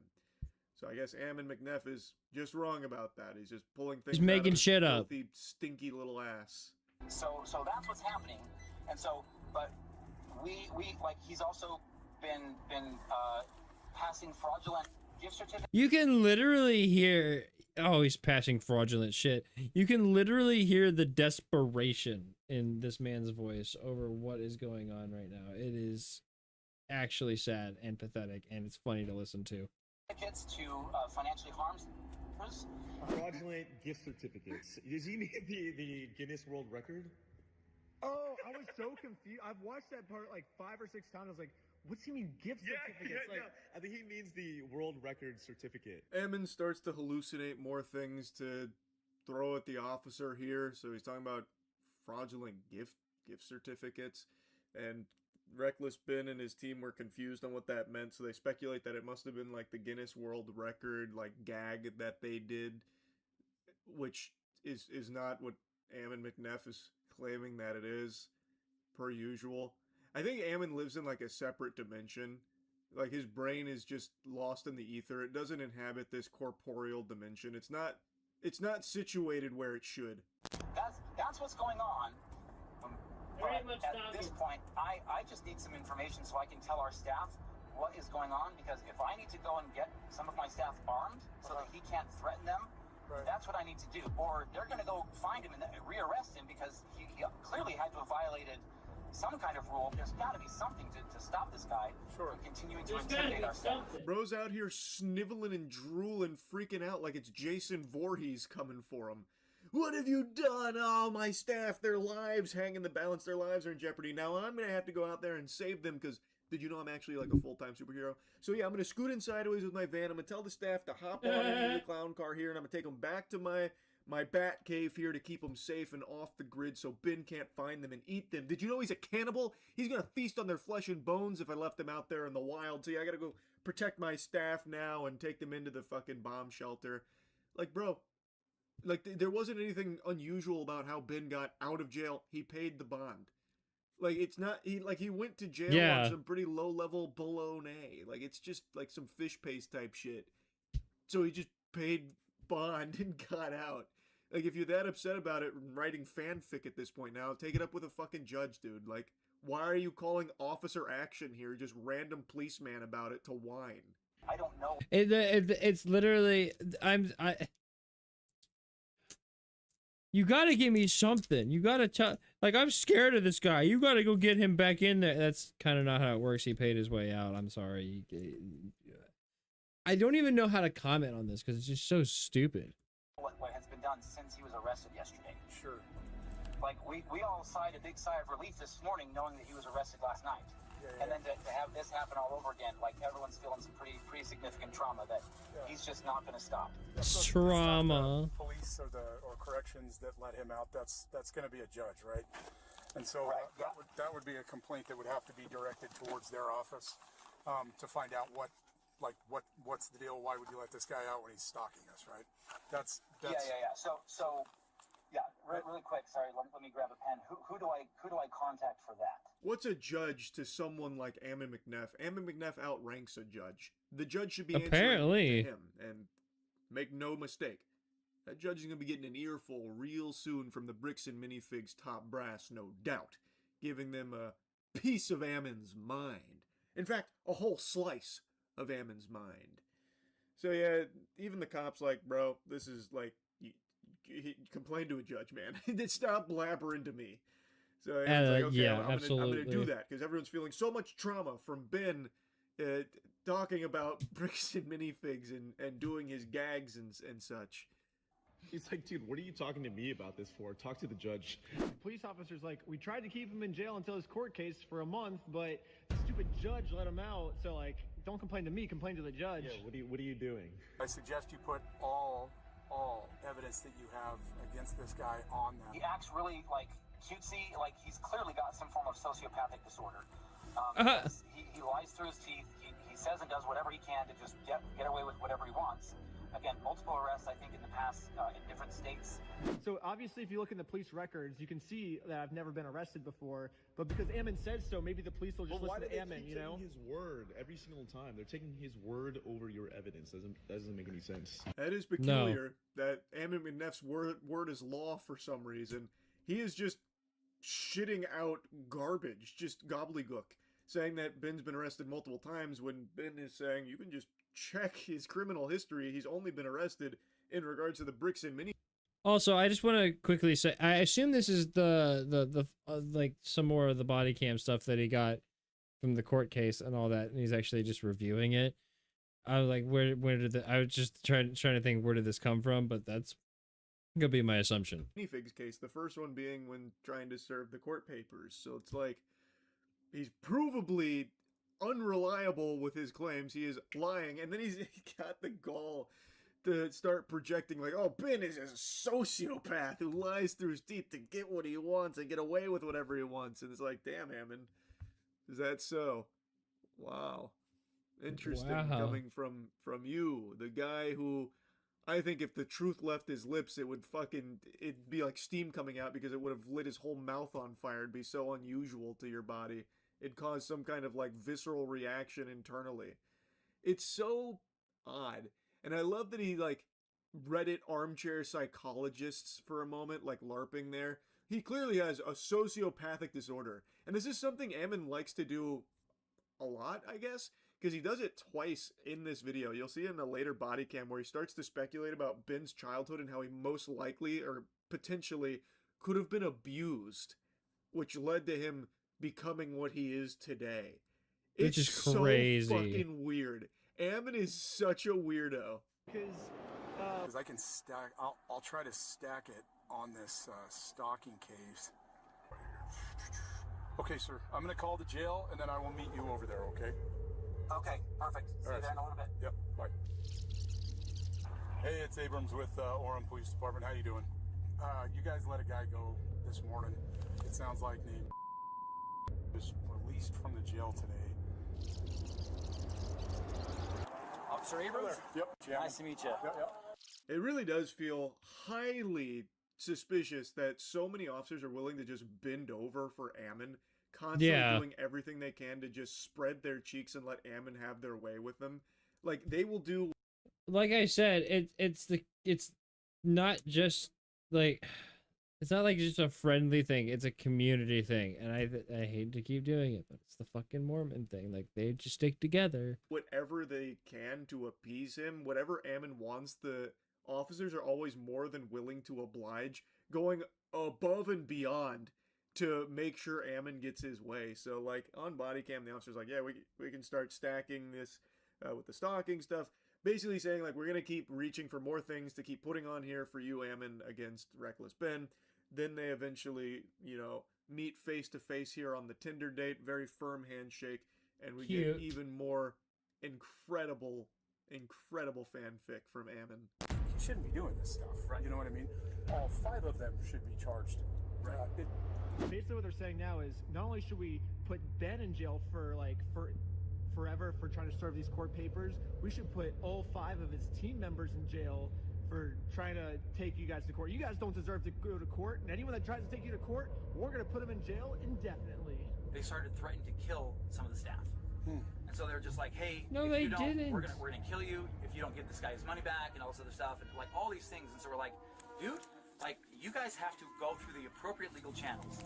This guy has nothing to do with it. So the officer seems pretty gung-ho about this idea that really all of them need to be charged. The whole kit and caboodle, actually, not just the ringleader, Ben.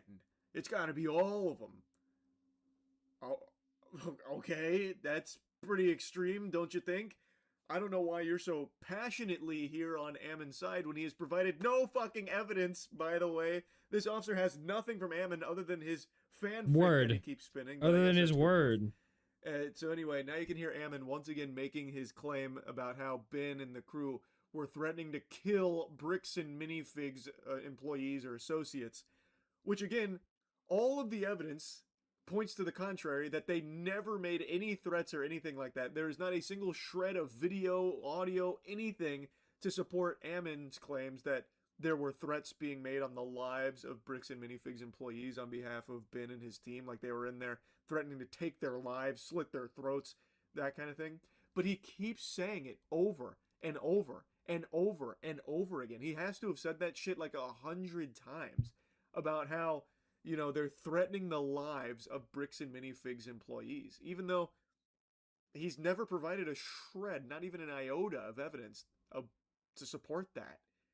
But he keeps fucking saying it.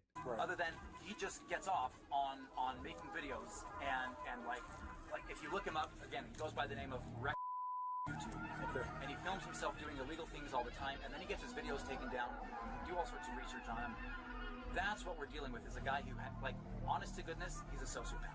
As we've done some additional searches on him, he has it appears that a relative of him, of his, because he's originally from Ohio and then he moved to LA. Some relative of his with the same name, that, like, based on what we can piece together, was convicted.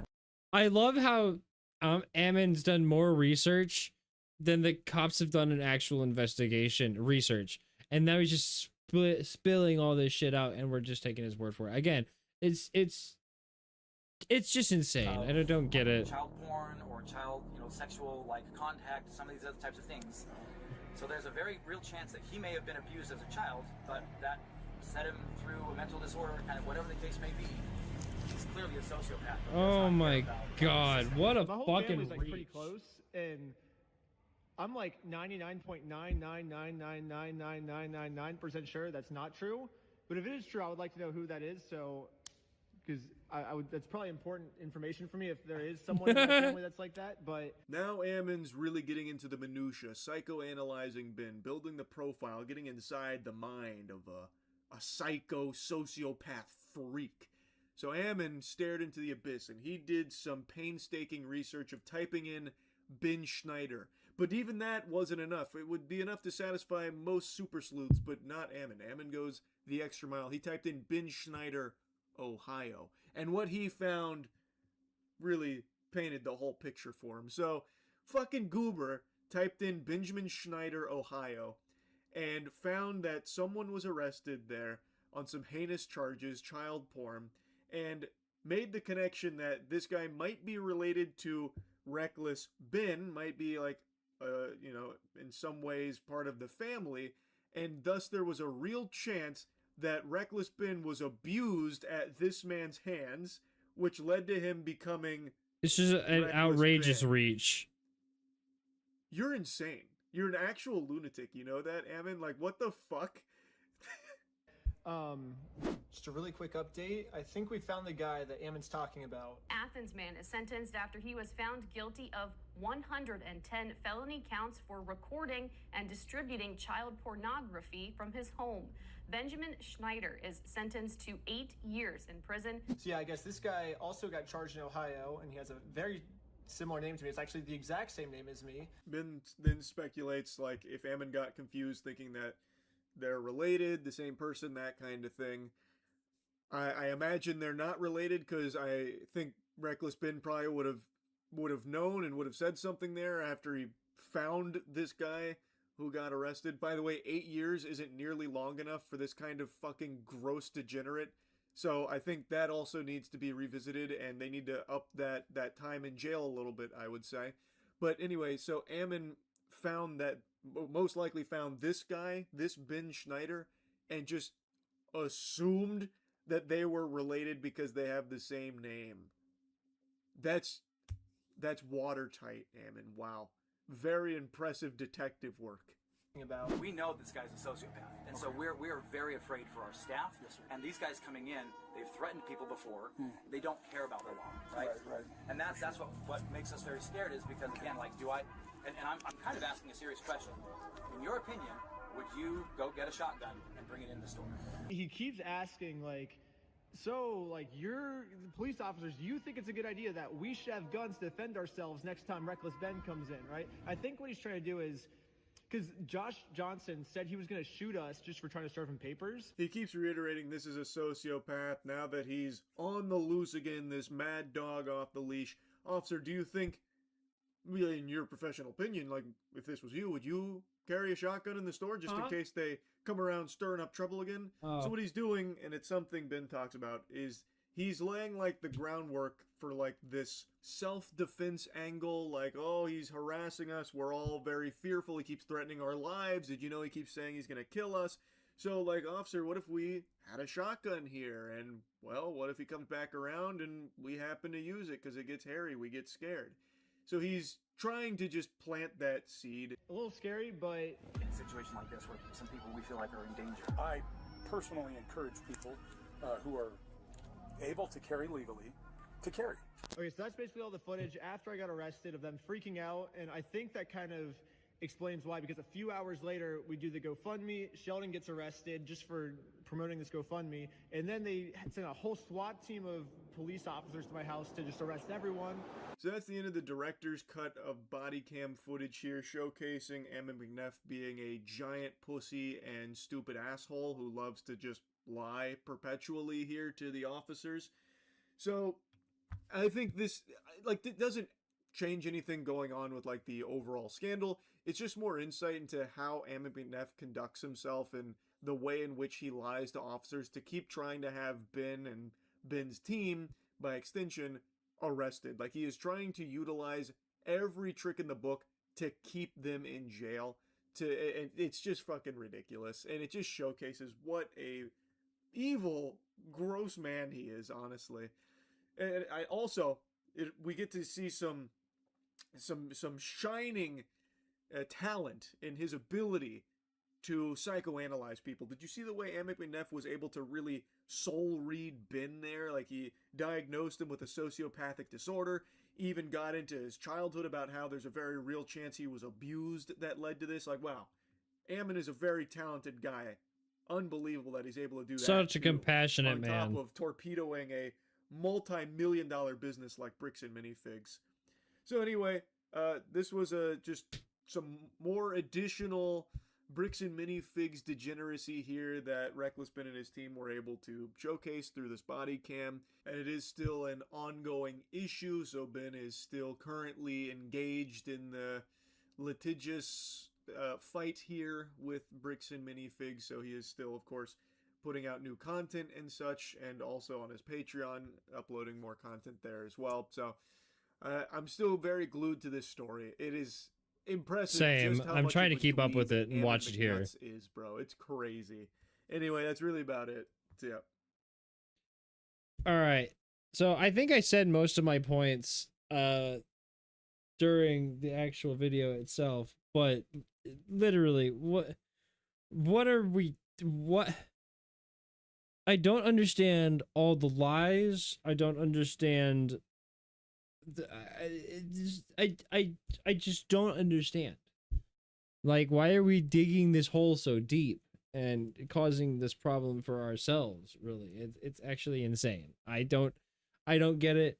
I hope this gets solved with Bricks and Minifigs just absolutely eating shit and eating their words and getting their comeuppance, and Ben and Brian getting the results they deserve.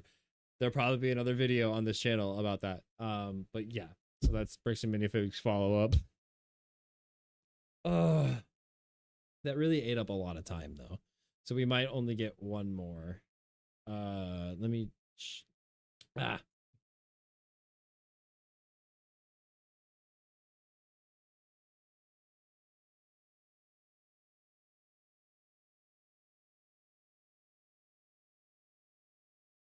Yeah, I think we'll be fine with just getting one more.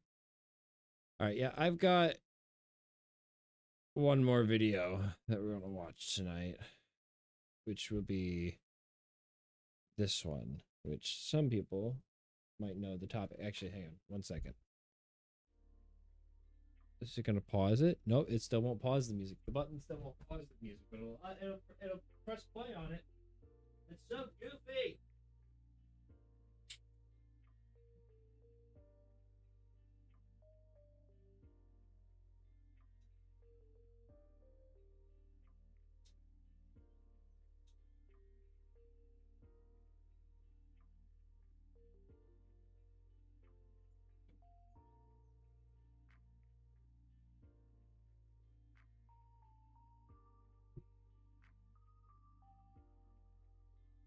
All right, let's go ahead and watch this other video. For years, Blood on the Dance Floor has been one of the Yeah, that's what we're looking into. Come out of the scene era. The band was mocked for its music, criticized for bullying minors, and dragged into one. And we all went through that phase. Well, most of us went through that phase where we listened to them. We cannot fucking deny it. I'm cringing at myself for doing it, but controversy after another. But those headlines were only the beginning. Because behind the neon hair, MySpace fame, and sold-out crowds were allegations that involved multiple underage fans. Accusations so serious that they would follow the group's leader for more than a decade, turning what started as a hardcore success story into one of the darkest scandals in alternative music. But the band wasn't always like this, because by the time it emerged from Orlando in 2006, the internet was already changing how music careers were built, and few artists understood that shift quite like Jesus David Torres, better known as Davi Vanity. Long before TikTok, Spotify playlists, or viral short-form content, there was MySpace, a platform that allowed musicians to speak directly to fans without relying on radio stations, record labels, or music television. And for a generation of teenagers spending hours customizing profiles and ranking friends, MySpace became the center of youth culture, and Blood on the Dance Floor quickly learned how to use that environment better than almost anyone else in the growing scene movement. I guess we're the first of the kind. I really did enjoy MySpace a lot better than Oh God, is this you now? any of the current social media. Ew. Like, literally, MySpace was the shit. Yet, the surprising thing is that Blood on the Dance Floor began as a revolving door collaboration, rather than a stable band. Early contributors included Christopher Mongello and Rebecca Fugi, although lineups shifted constantly as the band searched for an identity. During those formative years, the sound evolved into what would eventually be labeled grindcore, a genre that blended electronic beats, heavily processed vocals, elements of screamo, hip-hop rhythms, and party-focused lyrics into something that sounded perfectly suited to the colorful, chaotic aesthetic of late 2000s internet culture.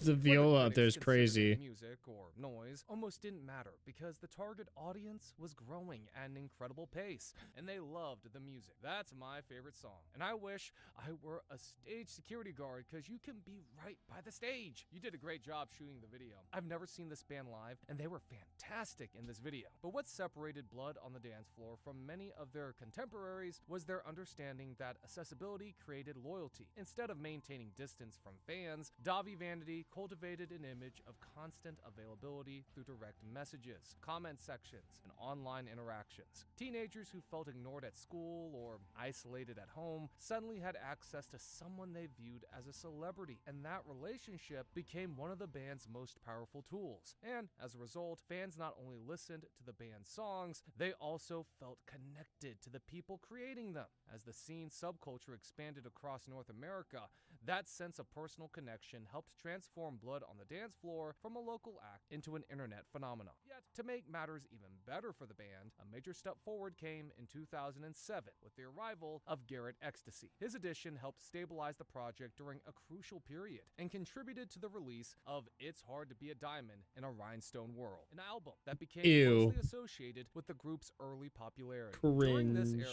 the band embraced every visual trend associated with the scene culture, including brightly colored hair, dramatic fashion choices, heavy makeup, and an intentionally over-the-top image that made them instantly recognizable online. Their music videos and promotional photos spread rapidly across MySpace pages, forums, and fan communities. Further God, I remember that music visibility. video. What the However, fuck? Garrett's time in the group ended in 2009, and although the departure was often publicly explained as a result of creative disagreements and personal differences, years later, discussions surrounding his exit became connected to allegations about Davi Vanity's behavior toward underage fans that had already begun circulating behind the scenes. While many of those concerns remained largely confined to rumors at the time, the departure would later be viewed by some observers through a very different lens once more serious accusations emerged. But I will take you through that in detail later. Anyways, after Garrett's departure, Davi asked Jay Von Monroe, who had been a longtime fan of the band, to join the group as Garrett's replacement. His arrival marked the beginning of what many fans still consider Blood on the Dance Floor's commercial peak, because Jay's vocals complemented Davi's style, and together they created a partnership that significantly expanded the band's reach. Albums such as Epic in 2010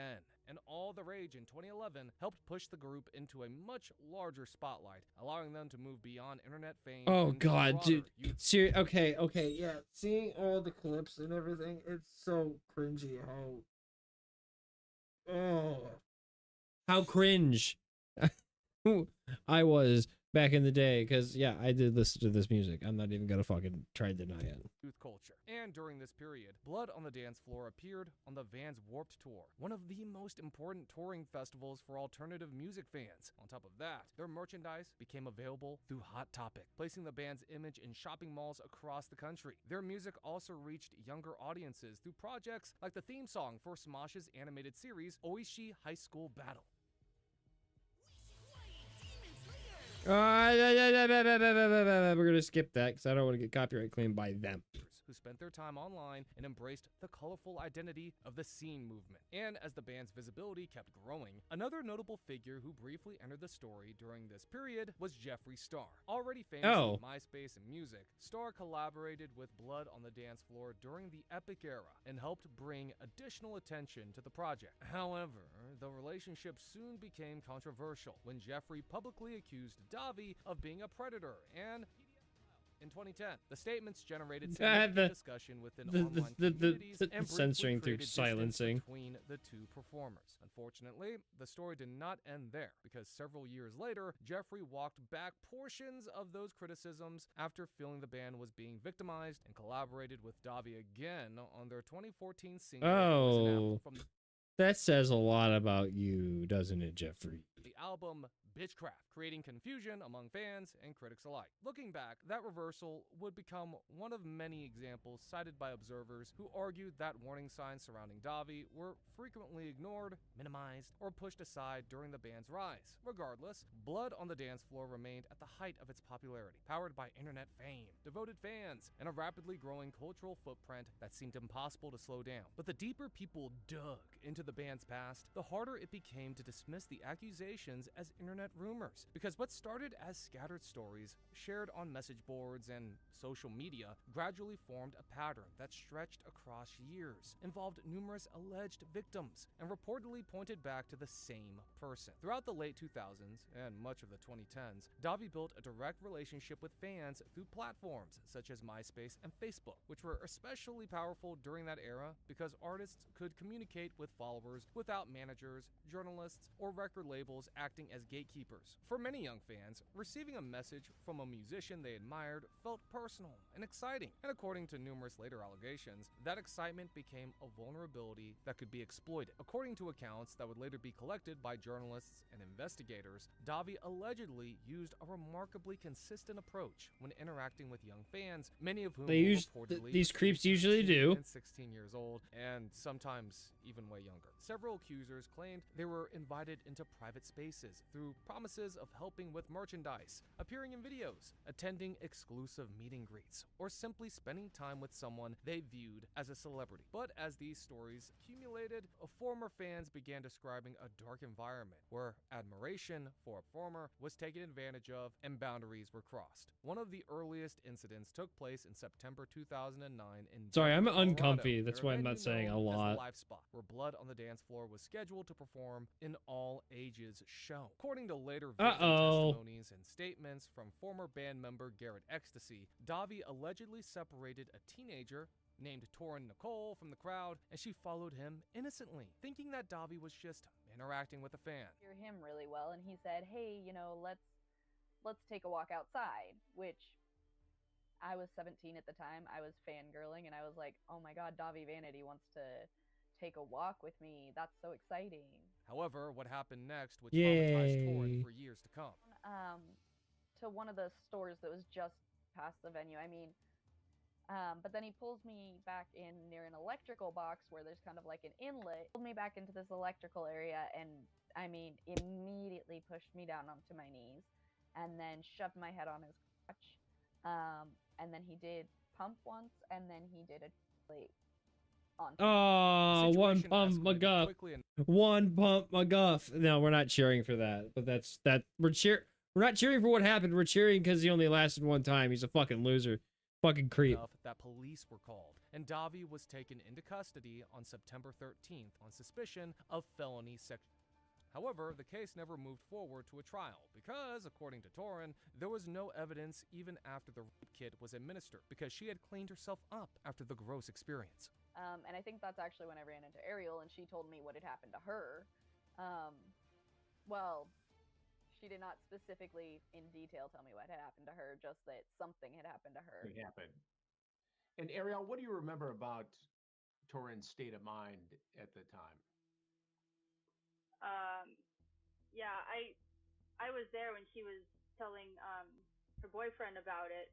As a result, great. was released and consistently denied wrongdoing, arguing that the allegations were false and pointing to the lack of a criminal conviction as evidence supporting his position. It was that night that led Garrett Ecstasy to eventually quit the band and accuse Davi of PDF stuff, but not before performing the remaining dates of the OMFG tour, where he and the other bands on the tour, including Electric Valentine and Weston Buck, concluded without Davi after he was kicked out of the tour. However, after Davi dodged this case, he posted a blog entry to the band's MySpace account, proclaiming that Garrett had been kicked out of the band for various alleged offenses, including being a frequent user of unspecified drugs, stealing the band's tour van, stealing Blood on the Dance Floor from him by performing the remaining shows without him, deleting unreleased recordings, wrecking the tour van, and stealing money from him and the band. In response, oh, he's the worst. He's the worst one. I don't pay attention to what I did. He's the bad one. Oh, I'm getting slighted. Predator scramble. Garrett posted, "Wow. To all the fans that really believe Davi's bullshit lies on that fucking blog, you guys need to change who your heroes are. I told you the fucking truth. It's up to you to not believe that piece of and if I stole Blood on the Dance Floor, why is Davi still continuing it?" And Garrett's side of the story made more sense to some, because around the same period, Davi was also accused by yet another girl named Ariel Klein of inappropriate sexual conduct when she was just 16 years old. I guess he was doing autographs. I didn't have anything for him to sign. I was like, I need an autograph, and I had big cleavage at the time. He signed my part. I'm just so embarrassed about, but you know, I was 16. I wanted attention, wanted the clout. I'm like, hey, Davi, can I have a kiss? Seeing this as a free meal, Davi accepted. Ew, why'd you? Why? Marcel, why'd you phrase it like that? That's gross. Please don't do that. He was underage, but proposed a different way to fulfill Ariel's wishes. So he walks me out back down the stairs that lead into the venue, and we go outside, and I'm like, we're just in his car, and he drives across the street. And I'm like, this is getting super weird. After sweet-talking her and then taking her to a secluded location, Ariel thought that it couldn't get any weirder, but Nope. unfortunately, That's when it gets worse. You know, just trying to make me comfortable with everything. And he's like, so you want to kiss? I'm like, yeah. And then he just, you know, pretty much just starts aggressively making out with me. I'm like, oh, this is more than a kiss. Okay. And he moves on to feel me up, grab my chest. As if to calm her even more, Davi allegedly went on to compliment Ariel's body right before taking things even further. Then he starts, Oh. you know, grabbing That's my not how you hand, do putting that. it in his lap. He's erect, you know, rubbing against it. I'm like, not wanting to do that. And he keeps pulling my hand back, pulling it back, and I'm just like, hey, I don't want to do all of this. But after not getting what he wanted, Davi grew cold and eventually drove her back to the venue, ditched her without walking her back, and gave her a dirty look as she departed. Yet, this was not the last of Davi's victims, because an internet personality named Damien Leonhardt, who was widely known online as Jesse Slaughter, would also come out to expose him in 2010. Now that year, Jesse had become the target of one of the earliest large-scale internet harassment campaigns, generating headlines with much of the public What's up with your mic, bro? focusing on cyberbullying and viral internet culture. However, years later, Jesse publicly accused Davi of bothering them when they were 10 years old in 2009, while Davi was 24. Damien, you were 10 years old at the time. Yes. This was the first time someone had publicly accused Davi of grape, and so, in 2020, Jesse shared her testimony with journalist Chris Hansen about the alleged sexual assault. He was very obsessed with, like, my mouth and putting his fingers in my mouth, and then, like, very soon wanted... We've all been there, but not like that. Come on, man. I was a 10-year-old, and he fingered cake into my mouth. That's not what I meant. We all like to stick fingers in mouths, but come on, keep them out of the children's mouths. Keep all their consenting adults. That's what I meant. Sorry. Most of Davi's alleged victims went through, and since most of them were underage, it was clearly a horrifying experience.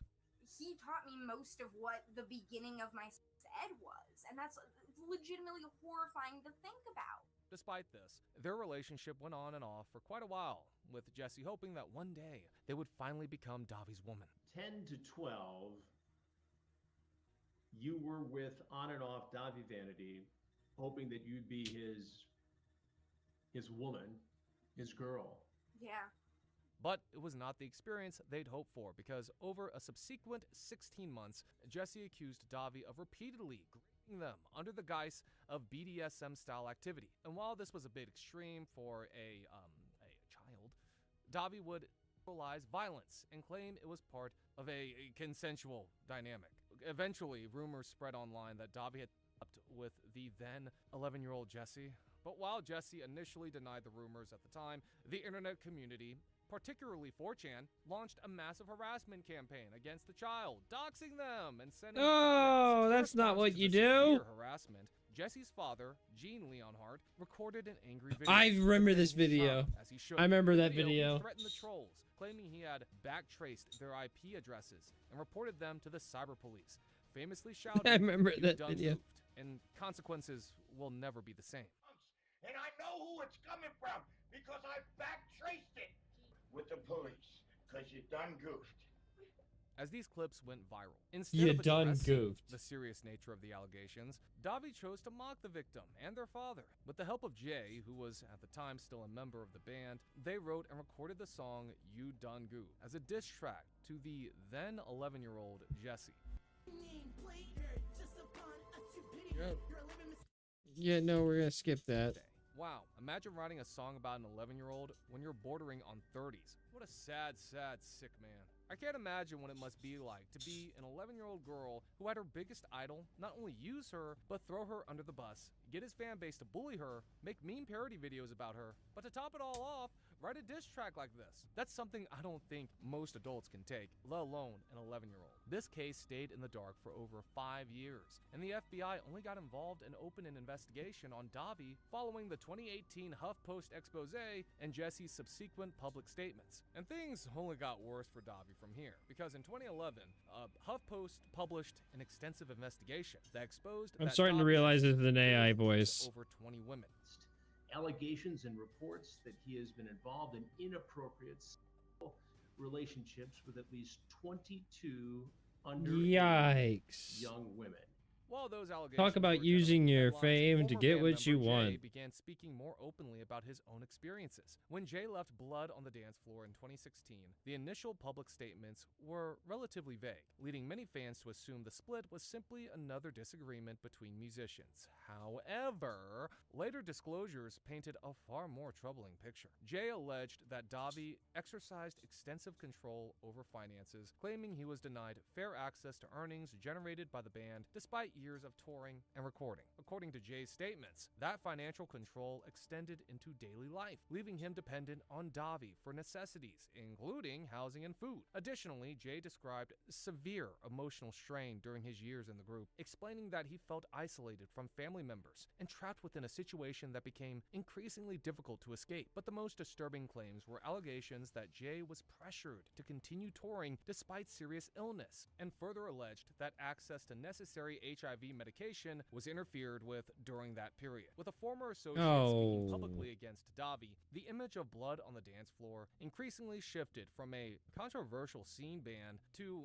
a case study in how celebrity influence, fan culture, and unchecked power can create conditions where allegations remain hidden for years before finally reaching public attention. But this would not last for long. The first major structural break came in April 2019, not too long ago, when streaming platforms began removing the band's catalog. Spotify and Google Play Music took down large portions of their discography, including albums and singles that had once been heavily circulated across the scene community. With the removal, I didn't even tied notice to that. internal policy enforcement around hate content and material associated with violence. That removal had a direct impact on reach and revenue, since digital streaming had become the primary way most fans accessed music. Older fans could still find uploads on secondary sites or archived platforms, but the official presence of Blood on the Dance Floor in major digital stores became increasingly limited. And while the streaming collapse was unfolding, Chris Hansen, known for his earlier work on To Catch a Predator, launched renewed interest in online predator investigations through independent media platforms.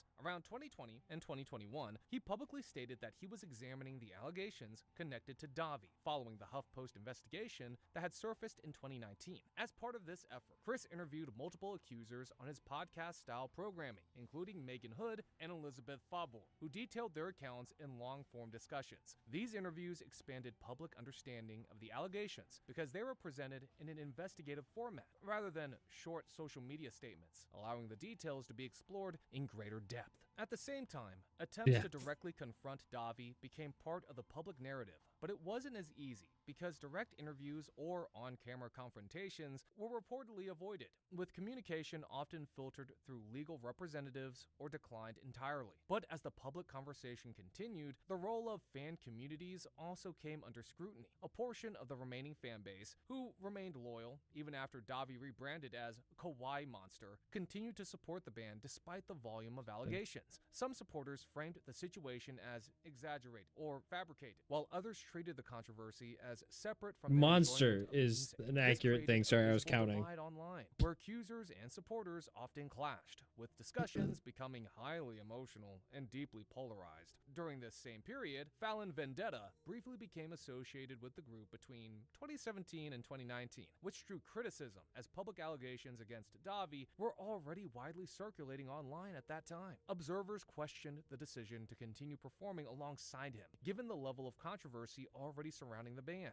Eventually, her departure from the group was followed by a noticeable step back from public discussion of the issue, and she largely faded from the central narrative that continued to surround the band. By the mid-2020s, this combination of platform removal, investigative attention, and fragmented media coverage left the band in a strange position within internet culture. Their music still existed, but their presence in mainstream digital spaces had largely dissolved. What remained was a legacy defined by the disturbing allegations about the band's leader. And by 2026, the story of Davi sits in a very different place compared to the peak years of Blood on the Dance Floor, because the band that once filled Warped Tour stages and Hot Topic shelves now exists mostly in fragments scattered across the internet, independent uploads, and niche communities that still revisit the crunkcore era. And while Davi continues releasing music on his own terms, sometimes under variations of the Blood on the Dance Floor name, and sometimes through solo branding such as The Most Vivid Nightmares, the reach of these releases is extremely limited compared to the band's earlier distribution through mainstream platforms. What remains is a catalog that still circulates online in unofficial spaces, but without the visibility or legitimacy it once carried. Live performances have also changed dramatically from the band's earlier cultural footprint, because during the early 2010s, Blood on the Dance Floor could draw large crowds of young fans, especially during the height of their exposure through MySpace, Hot Topic merchandising, and festival appearances. On top of that, reported shows linked to Davi had been described as small, underground events that attract far fewer attendees, often accompanied by tension outside the venues. In several instances, these appearances have been met with protests of public criticism, reflecting how his reputation followed him into every attempt at rebuilding a live presence. The shift from packed festival stages to isolated performances illustrates how completely the audience base and industry support collapsed over time.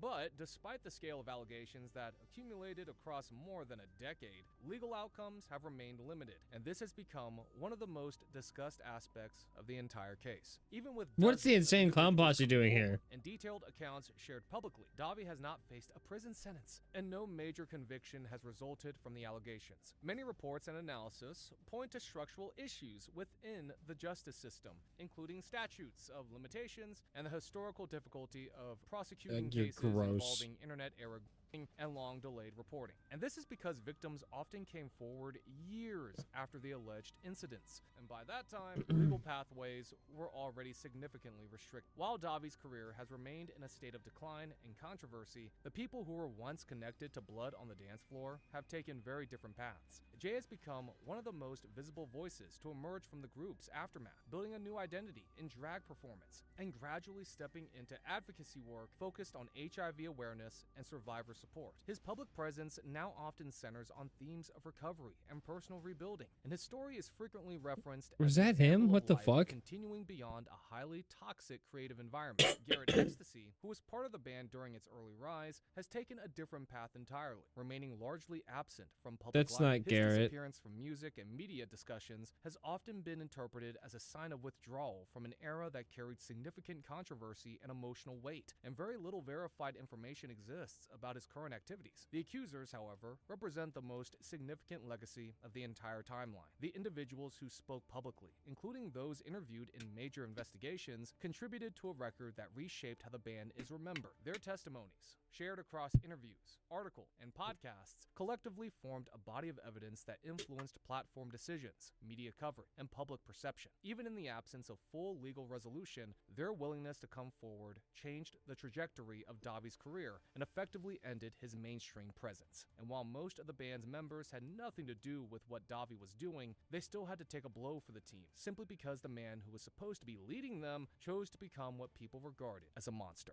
Regardless, do you think that Blood on the Dance Floor will ever recover from the mess created by their leader? To me, I don't think so. But would love to hear your thoughts. No, absolutely not. They will not. For more deep dives like this, make sure to subscribe and check out the other videos on the channel. We'll see you in the next. Peace. Okay, no, I'm kind of sorry I made us all watch that, but yeah. As much as I hate to admit it, yes, I was an emo child or a scene child, whatever you want to call it, because Dozy doesn't want to admit that I'm emo at all. But we were all there if we were in that phase in our younger years, and we all listened to Blood on the Dance Floor, and we all cringe super hard about it now. And I am super glad that nobody listens to them, and nobody even probably knows what the fuck I'm talking about if there are newer generations. Whenever I say that, because whenever I say Blood on the Dance Floor, they don't know who the fuck I'm talking about, which is a great fucking thing, because Davi was a fucking creep and couldn't keep a fucking band together and couldn't keep it in his fucking pants.